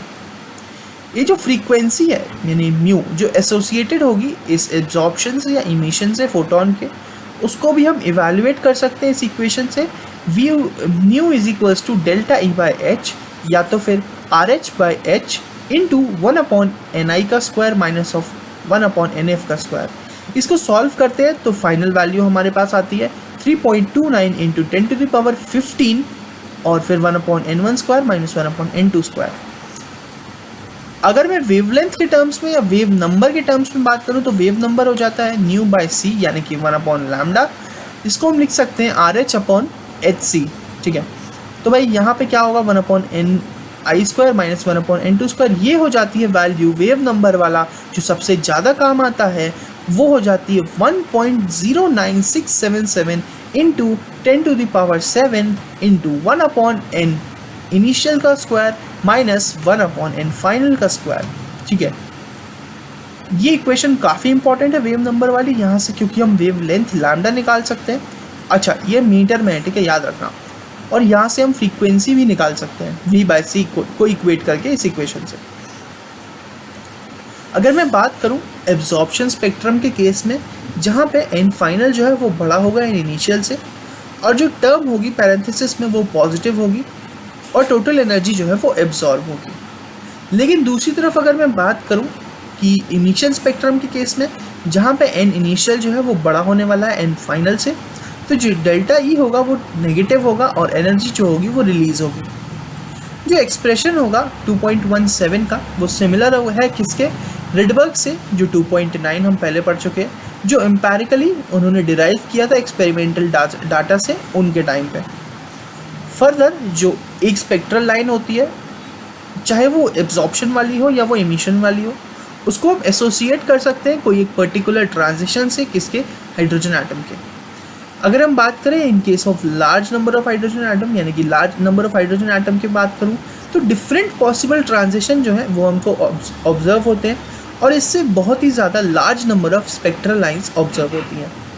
जो ब्राइटनेस होगी या इंटेंसिटी होगी स्पेक्ट्रल लाइंस की, वो डिपेंड करती है किस पे, नंबर ऑफ फोटॉन्स जिनकी वेवलेंथ सेम होगी या जिनकी फ्रीक्वेंसी सेम होगी जब वो एब्जॉर्ब हुए थे या एमिट हुए थे, ठीक है। इंटेंसिटी यानी कि मान लो 100 ऐसे इलेक्ट्रॉन है जो 2 से 3 है, तो भाई इंटेंसिटी जो है वो 100 वालों की ज़्यादा हो जाएगी, यानी 2 से 3 वालों की ज़्यादा हो जाएगी, बाकी 10, 20, 30 ऐसे होंगे, यानी कि मैक्सिमम नंबर ऑफ इलेक्ट्रॉन्स जहाँ पे रहेंगे, जिस फ्रीक्वेंसी पे रहेंगे वो होगी, वो उसकी इंटेंसिटी बताएगी, ठीक है। आगे बढ़ते हैं। हाँ, प्रॉब्लम नंबर 2.10 फ्रीक्वेंसी और वेवलेंथ निकालना है जब फोटोन एमिट हुआ किससे, 5 से 2 में, ठीक है। तो वही वाला फॉर्मूला लगा दो 1/λ इज इक्वल्स टू, तो वहाँ से क्या आ जाएगा तुम्हारा फोटोन, वहाँ से तुम्हारे लैम्डा आ जाएगा और लैम्डा जब आ जाए तो बस फिर, या इधर से भी निकाल सकते हो, ये वाला भी मेथड ठीक है, देख लेना, काफ़ी इजी है, मैंने जो बताया वो भी ठीक था। प्रॉब्लम नंबर 2.1 देख लेते हैं, 2.11 देख लेते हैं। एनर्जी एसोसिएट करना है फर्स्ट ऑर्बिट से हीलियम के, सीधा सा फॉर्मूला था भाई, EN is equals to minus of 2.18 × 10⁻18 Z²/n, Z हो जाएगा इस केस में 2 और n हो जाएगा 1, निकाल लो, क्या ही चाहिए, और हो गया ना। आगे बढ़ते हैं, काफ़ी इजी है ये, सिर्फ फॉर्मूला बेस्ड है इसलिए मैं इनको डिस्कस नहीं कर रहा हूँ अच्छे से, ठीक है। अब भाई गलतियाँ सबसे होती हैं, गलती नहीं एक्चुअली, लिमिटेशन की अगर मैं बात करूँ तो जो लिमिटेशंस थी हमारे बोर मॉडल की 2.4.2 topic limitation of Bohr model, Bohr model की बहुत सारी लिमिटेशंस थी। बोर मॉडल जो था वो हाइड्रोजन एटम के लिए था, नो डाउट कि एक इम्प्रूवमेंट था रदरफोर्ड मॉडल ऑफ एटम के ऊपर, और इसने अकाउंट किया था स्टेबिलिटी को, और इन्होंने ये भी बताया था कि जो स्पेक्ट्रा है हाइड्रोजन एटम का और हाइड्रोजन लाइक एटम्स का एक्सप्लेन कर दिया था। लेकिन जो बोर मॉडल था उसने वो बहुत सिंपल था हमारे जो अगले पॉइंट हैं उनको एक्सप्लेन करने के लिए। ये फेल हो गया था इस चीज़ को अकाउंट करने में कि भाई फाइनर डिटेल्स यानी डबलेट्स जो क्लोजली स्पेस्ड लाइंस के बीच में होता है, किसमें फाइनर डिटेल्स हाइड्रोजन एटम स्पेक्ट्रम के जो हमको ऑब्जर्व हुए थे जब हमने सोफिस्टिकेटेड स्पेक्ट्रोस्कोपिक मेथड्स को यूज़ किया था।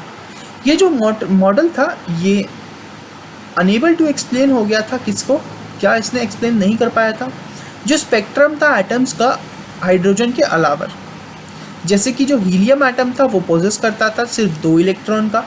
फर्दर जो बोर थ्योरी थी वो अनेबल टू एक्सप्लेन थी क्या, जो स्पेक्ट्रल लाइंस थी उनकी स्प्लिटिंग हो रही थी मैग्नेटिक फील्ड और इलेक्ट्रिक फील्ड के प्रेजेंस में।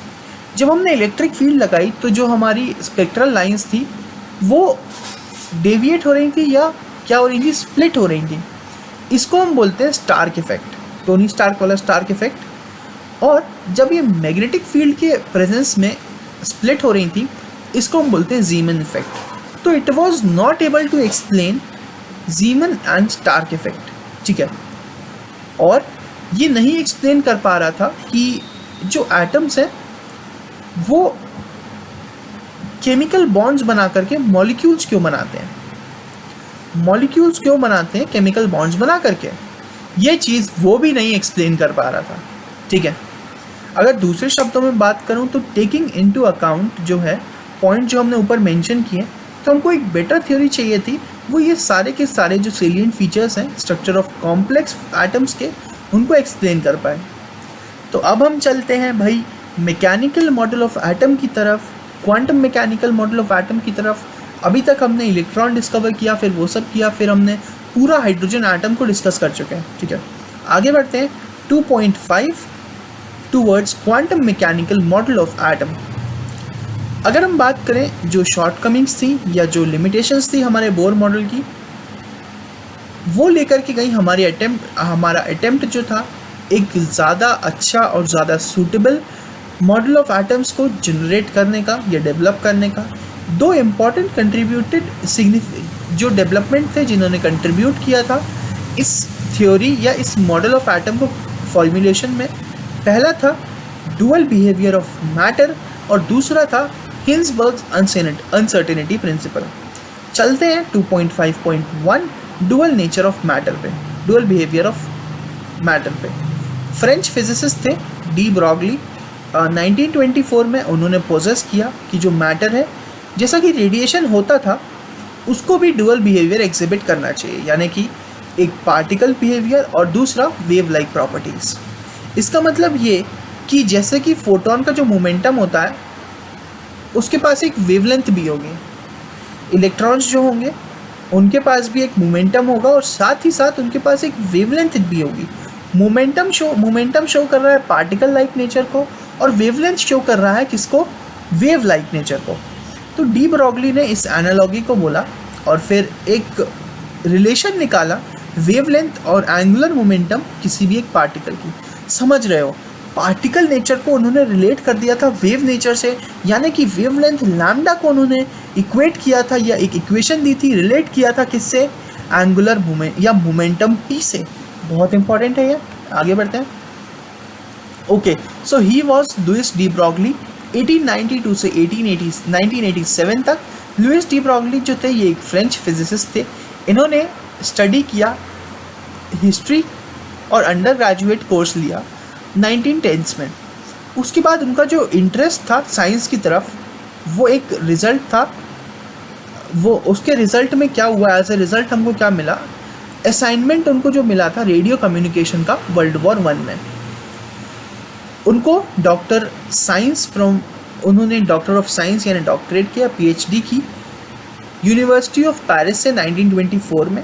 वो एक प्रोफेसर थे थियोरेटिकल फिज़िक्स, किसके, थियोरेटिकल फिज़िक्स के, यूनिवर्सिटी ऑफ पेरिस में 1932 से 1962 तक, जब उनका रिटायरमेंट हुआ। उनको नोबेल प्राइज़ फॉर फिज़िक्स मिला था 1929 में। और इसी के आसपास हमारे जो इंडियन साइंटिस्ट थे, आप उनका नाम सोच के रखना, उनको भी मिला था नोबेल प्राइज़ फॉर फिज़िक्स। आप मुझे बताना उनका नाम कमेंट में, और ठीक है। So have a clap for both Indian scientists as well as Louis de Broglie. Okay, तो ये जो रिलेशन था लैम्डा यानी कि पार्टिकल, लैम्डा यानी कि वेव लाइक नेचर, और mv मोमेंटम यानी कि पार्टिकल लाइक नेचर में, तो ये जो रिलेशन था वो था lambda is equals to h upon mv या lambda is equals to h upon p, जहाँ पे m कुछ जो है वो मास ऑफ पार्टिकल हो जाएगा, v जो है उसकी वेलोसिटी और p जो है उसका मोमेंटम। डी ब्रॉगली के जो प्रेडिक्शन थे उन्होंने कंफर्म किया एक्सपेरिमेंटली, जब उनको फाउंड किया गया कि एक इलेक्ट्रॉन बीम जो अंडरगो करती थी डिफ्रैक्शन के, एक ये जो फिनोमिना था जो हमको मिलता था सिर्फ एज ए कैरेक्टरिस्टिक था वेव्स का, पार्टिकल कभी भी डिफ्रैक्शन शो नहीं करते थे। ये जो फैक्ट था इसने हमको मेकिंग ऑफ एन, ये जो फैक्ट था डिफ्रैक्शन जो होता था या वेव लाइक प्रॉपर्टी जो इलेक्ट्रॉन शो करता था, उसी के बेसिस पे आजकल जो इलेक्ट्रॉन माइक्रोस्कोप बने हैं जो बहुत ही ज़्यादा प्रिसाइज होते हैं, एक्यूरेट होते हैं, वो बनाए गए। और वो सिर्फ यूज़ करते थे इलेक्ट्रॉन्स को एक ऑर्डिनरी माइक्रोस्कोप में, जिसका एक वेव नेचर ऑफ लाइट था। एक इलेक्ट्रॉन माइक्रोस्कोप जो है वो बहुत ही ज़्यादा पावरफुल टूल होता है मॉडर्न साइंटिफिक रिसर्च में, क्योंकि इसका मैग्निफिकेशन जो है वो लगभग 15 मिलियन टाइम्स होता है। मतलब एक माइन्यूट से माइन्यूट चीज़ को भी हम देख लेते हैं। ये नोटिस करने वाली बात है कि डी ब्रॉगली के हिसाब से सारे के सारे ऑब्जेक्ट जो मोशन में थे, मोशन में हुए, वो शो करते हैं एक वेव कैरेक्टर। ये जो वेवलेंथ इनसे एसोसिएटेड होती है वो ऑर्डिनरी ऑब्जेक्ट की बहुत कम होती है, क्योंकि उनका जो मास होता है वो ज़्यादा होता है। ये जो वेव प्रॉपर्टीज़ हैं उनको हम डिटेक्ट नहीं कर सकते हैं। जो वेवलेंथ है वो एसोसिएटेड होती है किसी भी इलेक्ट्रॉन से या सब एटॉमिक पार्टिकल से जिसका जो मास है वो बहुत कम होता है, उसको हम डिटेक्ट कर सकते हैं एक्सपेरिमेंटली। रिजल्ट्स जो ऑब्टेन हुए थे फॉलोइंग प्रॉब्लम से, वो प्रूव करते थे इन पॉइंट्स को क्वालिटेटिवली। ठीक है, problem number 2.12, what will be the wavelength of a ball of mass 0.1 kg moving with a velocity of 10 metre per second. निकाल सकते हैं lambda is equals to h upon mv से।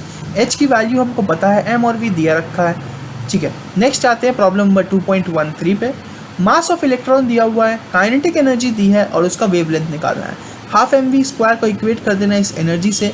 m की value पता है, यहाँ से v की वैल्यू आ जाएगी। जब v की वैल्यू आ जाए तो h अपॉन mv में m और v की वैल्यू रख देना और तुम्हारे पास लैम्डा आ जाएगा।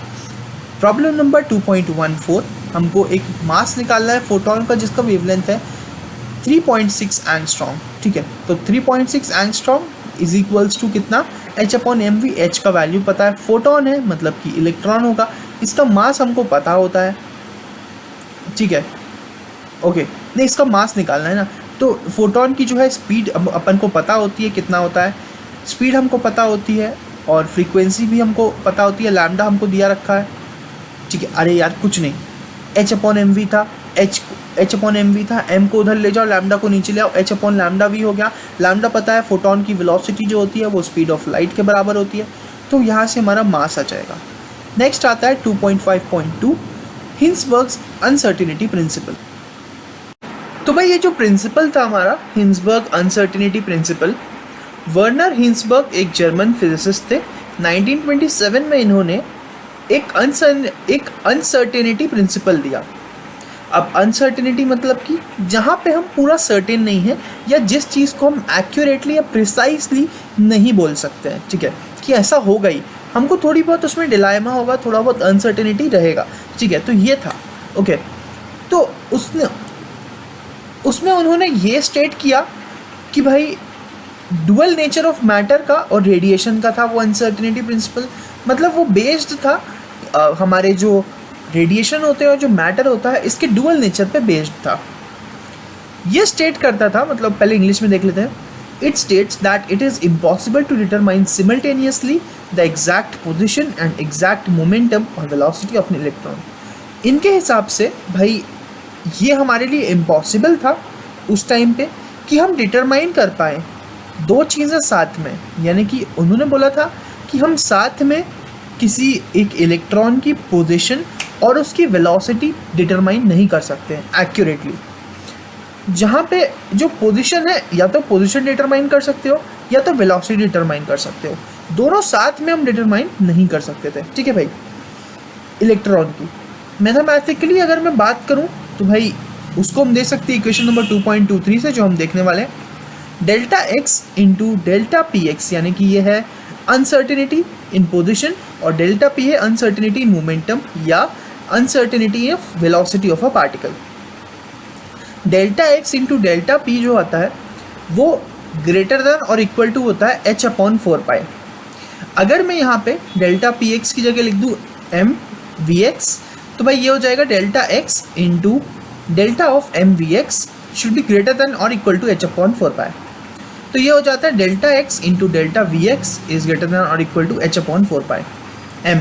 अगर एम में हम एल एच एस से लेकर के आर एच एस में लेकर के जाऊँगा तो डिनोमिनेटर में आ जाएगा, वो हो जाएगा delta X into delta V X is greater than और equal to H upon 4 pi M. यहाँ पे मैंने जैसा कि पहले बता दिया था कि डेल्टा एक्स जो है वो अनसर्टिनिटी इन पोजिशन है, डेल्टा पी जो है या डेल्टा वी एक्स जो है वो अनसर्टिनिटी इन मोमेंटम है, और जो डेल्टा वी है वो अनसर्टिनिटी इन पार्टिकल है, पार्टिकल की वेलोसिटी का अनसर्टिनिटी है, ठीक है भाई। If the position of the electron is known with high degree of accuracy, इसका मतलब ये कि अगर मैं किसी एक इलेक्ट्रॉन का जो पोजिशन है उसको बहुत ही ज़्यादा हाई डिग्री ऑफ एक्यूरेसी यानी बिल्कुल एक्यूरेटली बताने की कोशिश करता हूँ, तो जो डेल्टा एक्स की वैल्यू हो जाएगी वो बहुत छोटी हो जाएगी। तो जो वेलोसिटी है इलेक्ट्रॉन की ये अनसर्टेन हो जाएगी एक बहुत ही लार्ज नंबर पे, क्योंकि डेल्टा वी है। अगर अब मैं डेल्टा एक्स को लेकर के जाऊँ आर एच एस में और उसको डिवाइड कर दूंगा, तो भाई कोई छोटे नंबर से अगर कोई बहुत बड़ा नंबर डिवाइड होता है तो अनसर्टेनिटी जो अब तो वो नंबर बहुत बड़ा आएगा। और ये नंबर क्या डिटरमाइन कर रहा है, मिनिमम वैल्यू किसकी, अनसर्टेनिटी इन वेलोसिटी की। तो वेलोसिटी की जो अनसर्टेनिटी है वो काफ़ी ज़्यादा आएगी, ठीक है। और सेम चीज़ अगर मैं वेलोसिटी इलेक्ट्रॉन की वेलोसिटी को बहुत प्रिसाइसली मेजर कर रहा हूँ तो उस केस में जो डेल्टा वी होगा वो बहुत स्मॉल आएगा। अब भाई डेल्टा वी जो आएगा डेल्टा वी स्मॉल आएगा, ठीक है। डेल्टा वी कैसे आएगा H upon 4 pi M delta X. Delta X की वैल्यू नहीं, डेल्टा एक्स कैसे आएगा, सॉरी डेल्टा एक्स कैसे आएगा, H upon 4 pi M delta V. अगर मैंने वेलोसिटी जो है बहुत प्रिसाइसली मेजर की है तो डेल्टा वी का वैल्यू बहुत छोटा आएगा, और अगर कोई छोटे रेट से डिवाइड करते हैं तो आंसर फिर से बहुत बड़ा आएगा, जो मैंने भी समझाया था। तो इस केस में भी हम देखेंगे कि जो डेल्टा वी आएगा या डेल्टा एक्स जो आएगा उसका वैल्यू बहुत ज़्यादा आएगा, या अनसर्टेनिटी इन पोजिशन जो हो जाएगी वो बहुत ही ज़्यादा लार्ज आ जाएगी, ठीक है भाई। तो इसीलिए जब हम कैरी करेंगे कुछ फिजिकल मेजरमेंट इलेक्ट्रॉन की पोजीशन और वेलोसिटी में, तो ये हमको एक हमेशा फजी या ब्लर पिक्चर दिखेगी, ठीक है भाई। ये जो द अनसर्टेनिटी प्रिंसिपल, अगर मुझे अनसर्टेनिटी प्रिंसिपल सबसे अच्छे तरीके से समझना है, ठीक है, तो एक एग्जांपल ले लेते हैं उसके लिए। तो एग्जांपल देख लेते हैं भाई। मान लो कि मैंने आप लोग को बोला कि मेजर करो एक शीट ऑफ पेपर की थिकनेस जिसमें जो मीटर स्टिक है वो अनमार्क्ड हो, मीटर स्टिक अनमार्क्ड हो। तो ये हमको पता है भाई, जब कोई मार्किंग ही नहीं है तो रिज़ल्ट जो होंगे वो बहुत ही ज़्यादा इनएक्यूरेट मेजर होगा और ये मीनिंगलेस होगा, मतलब ही नहीं। जब मार्किंग ही नहीं है तो किस बेसिस पे मेजर कर रहे हैं। तो भाई अगर मुझे ऑब्टेन करना है बहुत ही ज़्यादा हाई एक्यूरेसी या किसी भी प्रकार की एक्यूरेसी, तो जो इंस्ट्रूमेंट है उसको हम ग्रेजुएट करते हैं कुछ स्मॉलर यूनिट्स में। मतलब कि जो थिकनेस ऑफ पेपर होगी उससे कम उसकी यूनिट होना चाहिए, मतलब कि जो यूनिट होगी वो पेपर की थिकनेस से भी कम होगी अगर मुझे बहुत प्रिसाइसली या एक्यूरेटली मेजर करना है। तो एनालॉगस अगर हम देखें तो अगर मुझे कोई भी इलेक्ट्रॉन की पोजीशन को डिटरमाइन करना है तो हमारे पास एक ऐसी मीटर स्टिक होना चाहिए, उसको हम इस टाइप से कैलिब्रेट करें कि जो यूनिट रहे उसकी वो स्मॉलर रहे इलेक्ट्रॉन की डायमेंशन से। और हमको ये भी अपने दिमाग में बहुत ज़रूरी रखना है कि जो इलेक्ट्रॉन है उसको हम कंसिडर करते हैं एज अ पॉइंट चार्ज और इसीलिए वो डायमेंशन लेस है। तो मुझे अगर ऑब्जर्व करना है इलेक्ट्रॉन को तो मैं इल्यूमिनेट कर दूं भाई उसको लाइट से या किसी इलेक्ट्रोमैग्नेटिक रेडिएशन से। लाइट जो हम यूज़ करेंगे उसकी वेवलेंथ जो होगी ना वो इलेक्ट्रॉन के डायमेंशन से कम होगी, वो इलेक्ट्रॉन के डायमेंशन से कम होगी। तो भाई हाई मोमेंटम जो होगा फोटॉन्स का जो उस लाइट में है वो हम डिटरमाइन कर सकते हैं कैसे, P is equals to H upon lambda से या lambda is equals to H upon P. ठीक है, डी ब्रॉगली वेवलेंथ थी है। तो ये क्या करेगा, चेंज कर देगा एनर्जी ऑफ इलेक्ट्रॉन्स को, इलेक्ट्रॉन्स की जो एनर्जी है इतने उससे चेंज कर देगा जब वो कोलाइड करेगा। तो इस प्रोसेस में नो डाउट कि हम एक इलेक्ट्रॉन का पोजीशन एक्यूरेटली कैलकुलेट कर सकते हैं, लेकिन हमको बहुत कम इस बारे में पता होगा कि वो जो कोलिजन हुआ था उसके बाद इलेक्ट्रॉन पे जो चार्ज आया या जो कोलिजन के कारण इलेक्ट्रॉन ने अपना डायरेक्शन चेंज करके कुछ वेलोसिटी रखी है, वो वेलोसिटी के बारे में हमको बहुत कम पता होगा या हम उसको नहीं निकाल सकते हैं।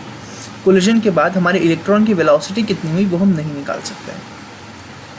अब भाई देख लेते हैं सिग्निफिकेंस ऑफ अनसर्टेनिटी प्रिंसिपल।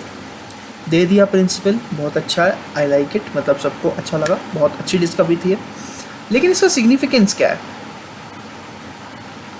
अब भाई एक सबसे इम्पॉर्टेंट सिग्निफिकेशन या इम्प्लीकेशन जो है हिंसबर्ग अनसर्टेनिटी प्रिंसिपल का वो कि it rules out existence of definite path और trajectories of electron and other similar particles. इसने बिल्कुल इस चीज़ को एग्जिस्टेंस से ही हटा दिया कि डेफिनेट पाथ होगा इलेक्ट्रॉन का या कोई वो ट्रैजेक्टरी फॉलो करेगा, ऐसा कुछ भी नहीं होने वाला है। मतलब कि कोई डेफिनेट पाथ पे इलेक्ट्रॉन नहीं जाएगा, कहीं पे भी जा सकता है, कहीं पे भी पूरे स्पेस में 3D में जा सकता है एटम में। और कोई डेफिनेट पाथ या कोई ट्रैजेक्टरी नहीं फॉलो करेगा कोई भी इलेक्ट्रॉन या इलेक्ट्रॉन जैसा कोई पार्टिकल। ठीक है, जो ट्रैजेक्टरी रहेगी किसी भी ऑब्जेक्ट की वो डिटरमाइन होगी कैसे, उसकी लोकेशन से और वेलोसिटी से जो दूसरे मोमेंट्स पे चेंज होती जा रही है उनसे। हमको ये पता है कि जहाँ पे बॉडी एक पर्टिकुलर इंस्टेंट पे है, मतलब कि मान लो मुझे पता है कि यहाँ पे बॉडी एक पर्टिकुलर इंस्टेंट पे बॉडी यहाँ पे है, ठीक है। और अगर मैं उस जगह पे उसकी वेलोसिटी भी नाप लूँ और फोर्स जो उस पर एक्ट कर रहे हैं उस इंस्टेंट पे वो भी नाप लूँ, तब मैं कुछ टाइम बाद ये बोल सकता हूँ कि कितने टाइम बाद वो बॉडी कहाँ होगी। क्या क्या चाहिए मुझे, एक पोजीशन चाहिए उसकी, उस एक टाइम पे उसकी पोजीशन चाहिए, उस पोजीशन पे उसकी वेलोसिटी चाहिए और उसी पोजीशन पे उसी टाइम पे उस वेलोसिटी पे उस पर जितने फोर्सेस लग रहे हैं वो चाहिए। तभी मैं प्रेडिक्ट कर सकता हूँ कि कुछ देर बाद ये बॉडी कहाँ जाएगी। तो हम देयरफॉर ये बोल सकते हैं, कंक्लूड कर सकते हैं कि जो पोजीशन ऑफ अ ऑब्जेक्ट है और जो वेलोसिटी है वो फिक्स होती है। वो फिक्स करती है क्या, उसकी ट्रैजेक्टरी को, पोजीशन और वेलोसिटी।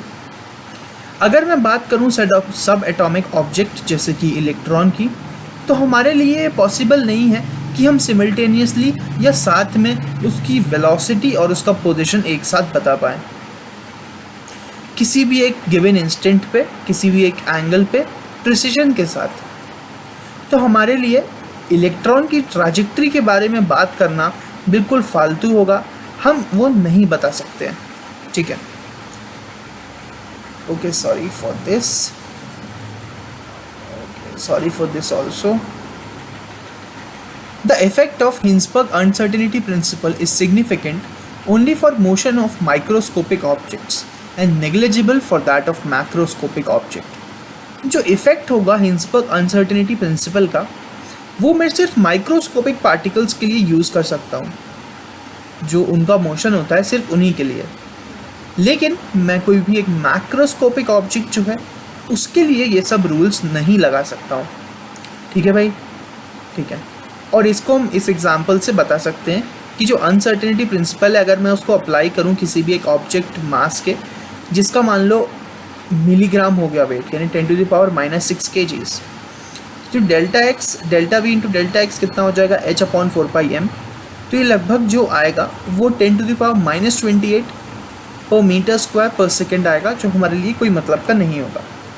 ओके, तो अब बात करते हैं उस साइंटिस्ट की जिन्होंने ये हिंसबर्ग अनसर्टेनिटी प्रिंसिपल दिया था।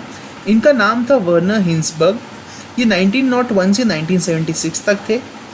वर्नर हिंसबर्ग 1901 से 1976, ओके रिपीट हो गया। इन्होंने पीएचडी लिया है फिज़िक्स से यूनिवर्सिटी ऑफ म्यूनिक से 1923 में। उसके बाद उन्होंने अपना 1 साल स्पेंड किया था मैक्स बॉर्न गोटिंगम और 3 साल नील बोर्स के साथ कोपेनहेगन, ठीक है, जो कुछ भी है। वो प्रोफेसर थे फिज़िक्स के यूनिवर्सिटी ऑफ लिप्जिग में 1927 से 1941 तक। ड्यूरिंग वर्ल्ड वॉर टू के दौरान हिंसबर्ग ने चार्ज लिया था जर्मन रिसर्च का एटॉमिक बॉम्ब पे। आफ्टर वॉर जो थे, उनका जो नाम था, ही वॉज नेम्ड डायरेक्टर, वो उनको डायरेक्टर बना दिया था Max Planck Institute of Physics Gottingen में। फिर उसके बाद उन्होंने अकम्प्लिश किया, he was accomplished mountain climber. ये एक बहुत ही अच्छे माउंटेन क्लाइंबर भी थे। हिंसबर्ग को भी नोबेल प्राइज़ इन फिज़िक्स मिला था 1932 में, और शायद से उनकी इसी डिस्कवरी के बारे में मिला हो। सो have a great clap for him. He was a very great scientist. We should be always thankful to such scientists or researchers or physicists. जो वैल्यू होगी delta V into delta X की, वो obtain होगी, वो extremely small और insignificant होगी। जैसा कि मैंने ऊपर देखा, वो आ रहा था ऑफ द ऑर्डर 10⁻⁻28 के ऑर्डर में आ रही थी, तो ये काफ़ी स्मॉल है और इनसिग्निफिकेंट है। तो हम ये मान सकते हैं कि एक वन में से कि जब हम डील करेंगे किसी एक मिलीग्राम साइज्ड, या सोचो मिलीग्राम की बात हो रही है इधर, mg, मिलीग्राम साइज्ड या उससे हेवियर पार्टिकल से, तो जो एसोसिएटेड अनसर्टेनिटीज़ होंगी उनका कुछ भी रियल कॉन्सिक्वेंस या कोई भी रियल सिग्निफिकेंस नहीं होगा। और अगर मैं बात करूँ कुछ माइक्रोस्कोपिक ऑब्जेक्ट जैसे कि इलेक्ट्रॉन की, जो delta V into delta x obtain होता है वो काफ़ी ज़्यादा होता है, और इस अनसर्टेनिटी जो इससे आती है वो उसका रियल कंसिक्वेंस और कुछ रियल सिग्निफिकेंस होता है। जैसे कि अगर मैं इलेक्ट्रॉन की बात करूं तो भाई जो इलेक्ट्रॉन का मास होता है वो होता है 9.11 इंटू 10⁻31 kgs, ठीक है। According to Heisenberg uncertainty principle जो मेरा था, delta V into delta X greater than और इक्वल टू h/4πm, इधर अगर मैं मास ऑफ इलेक्ट्रॉन रखूँगा, h की वैल्यू रखूँगा, पाई रख दूँगा, तो मेरे पास आएगा 10⁻⁻4 पर मीटर स्क्वायर पर सेकेंड, ठीक है। तो ये काफ़ी सिग्निफिकेंट वैल्यू थी। अगर मैं इसको कंपेयर करूँ हमारी पुरानी वैल्यू 10⁻28 आई थी, तो देयरफॉर इसका मतलब ये है कि अगर कोई ट्राई करता है एग्जैक्ट लोकेशन फाइंड करने की इलेक्ट्रॉन की, तो उसकी अनसर्टेनिटी आएगी 10⁻⁸, और उसकी अनसर्टेनिटी जो वेलोसिटी में आएगी वो आएगी 10⁴ मीटर पर सेकेंड। मतलब कितना अनसर्टेन है, मतलब 10,000 मीटर पर सेकेंड, इतनी तो अनसर्टेनिटी है। अब वैल्यू कितना होगा, तो ये काफ़ी बुरा है। मतलब अगर तुम पोजीशन में अनसर्टेनिटी लाते हो 10⁻⁸ की, देख तो फिर उसी समय तुम्हारी जो वेलोसिटी में अनसर्टेनिटी वो आ जाएगी 10,000 10⁴। तो ये इम्पॉसिबल है, जो कि ये जो वैल्यू है बहुत ज़्यादा है। क्लासिकल पिक्चर इलेक्ट्रॉन की जो एक बोर मॉडल में वो होल्ड गुड नहीं होती है. It is therefore means that the precise statement of the position and momentum of the electron have to be replaced by the statement of probability that the electron has at a given position and momentum. This is what happens in a quantum mechanical model of atom. अब यहाँ पे क्या हुआ था भाई कि अभी हम बोल रहे थे कि यहाँ पे इलेक्ट्रॉन मिलेगा, मतलब कि तो ये जो हमने वैल्यूज़ निकाली अभी, उससे हमको ये पता चलता है कि ये हमारे लिए इम्पॉसिबल है कि पोजीशन और मोमेंटम ऑफ इलेक्ट्रॉन को मेजर करना. तो इसीलिए जो हम वर्ड प्रिसाइज लेंगे ना, उसको हम रिप्लेस कर देंगे. मतलब पहले क्या होता था, पहले उन्होंने वो बोलते थे कि नहीं, ये स्पॉट है, यहाँ पे 100% पक्का है, यहाँ पे या 99.9% पक्का है कि यहाँ इलेक्ट्रॉन मिलेगा ही. ये प्रिसाइसली बताते थे. लेकिन हिंसबर्ग अनसर्टेनिटी प्रिंसिपल के बाद में हम ये बोलते थे ये एक लोकेशन है, इधर 98.98 प्रोबेबिलिटी है कि यहाँ पे इलेक्ट्रॉन मिलेगा. पहले हम यूज़ करते थे वर्ड प्रिसाइज कि नहीं यहाँ तो मिलेगा, लेकिन इसके बाद हम बोलते थे प्रोबेबिलिटी का यूज़ करने लगे कि इस पॉइंट पे इलेक्ट्रॉन के मिलने की प्रोबेबिलिटी मैक्सिमम होगी. तो यही था भैया क्या, quantum mechanical model of atom. इसी चीज़ पे बेस था कि अब हम इलेक्ट्रॉन की प्रोबेबिलिटी बताते थे कि इस इलेक्ट्रॉन पे, इस पॉइंट पे इलेक्ट्रॉन के मिलने की प्रोबेबिलिटी जो है वो मैक्सिमम होने वाली है. पहले हम कहते थे ये एक लोकेशन है, इधर इलेक्ट्रॉन मिलेगा, बट अब हम कहते हैं कि प्रोबेबिलिटी मैक्सिमम होने वाली है. ठीक है भैया, अब ये देख लेते हैं problem number 2.5. Macroscopic suitable photons employed to locate an electron को हम लोकेट कर रहे हैं भाई. डिस्टेंस जो है 0.1 एंगस्ट्रॉम है. अनसर्टेनिटी भी निकाल लोगे तुम लोग, बहुत ही ईजी है. बहुत ईजी है यार, निकाल लोगे तुम लोग. डेल्टा वी निकालना है, डेल्टा एक्स दिया है, एम पता है, मास ऑफ इलेक्ट्रॉन पता होता है, 4 पाई की वैल्यू पता है, एच की वैल्यू पता है, बहुत आसानी से निकाल लोगे. अब ये गोल्फ बॉल लिया हुआ है भैया, अनसर्टेनिटी 1 मिनट, ये 40 ग्राम है मास, मतलब कि इस पर वैलिड तो नहीं होगा हमारा हिंसबर्ग अनसर्टेनिटी प्रिंसिपल, लेकिन हम फॉर्मूला अप्लाई करके फिर भी अनसर्टेनिटी निकाल सकते हैं. उसका स्पीड दिया हुआ है, और क्या दिया हुआ है, स्पीड जो है 2% से लिया है, तो भाई 0.9 हो जाएगा इसका डेल्टा एक्स जो होगा 45 × 2/100. इसका 45 का 2% है, तो 45 का 2% तो निकाल ही सकते हो, तो वो हो जाएगा हमारा डेल्टा वी. तो यहाँ से डेल्टा एक्स कितनी आसानी से निकाल लोगे. अब यहाँ पे क्या लिखा है, इसकी वैल्यू 10⁻18 टाइम्स ज़्यादा है या छोटी है डायमीटर से किसी भी एक टिपिकल एटॉमिक न्यूक्लियस से. ठीक है, तो भाई ये जो अनसर्टेनिटी प्रिंसिपल होता है, ये इसका कोई मतलब नहीं है. ठीक है, कोई मतलब नहीं है. पूछो क्यों, अरे क्या ही कर लोगे, क्या ही कर लोगे इतनी बड़ी ज़्यादा वैल्यूज़ लेकर के. तो ये मैक्रोस्कोपिक के लिए वैसे भी वैलिड नहीं है, हम पहले बात कर चुके हैं. नेक्स्ट है reasons for the failure of Bohr model. अब हम ये समझ सकते हैं कि भाई क्यों बोहर मॉडल अपने आप को एक्सप्लेन करने में फेल हो गया और हमको एक नया मॉडल फिर से बनाने की ज़रूरत पड़ी. बोहर मॉडल में अगर मैं बात करूं, जो इलेक्ट्रॉन था उसको रिगार्ड करते थे हम एज अ चार्ज पार्टिकल जो एक वेल डिफाइंड सर्कुलर पाथ्स में घूमता है न्यूक्लियस के अराउंड. उसके पास वेव कैरेक्टर होता है इलेक्ट्रॉन के पास, लेकिन वो कंसिडर नहीं किया था बोहर मॉडल ने. बोहर मॉडल ने इलेक्ट्रॉन का सिर्फ पार्टिकल नेचर कंसिडर किया था. फर्दर और आगे अगर मैं बात करूं कि एक ऑर्बिट जो है वो क्लियरली डिफाइंड पाथ है, और इस पाथ पे and this path can completely be defined only if. अच्छा, ये मतलब बोहर ने क्या बोला था कि भाई ये पाथ है, इलेक्ट्रॉन यही मिलेगा, इस ऑर्बिट्स पे मिलेगा.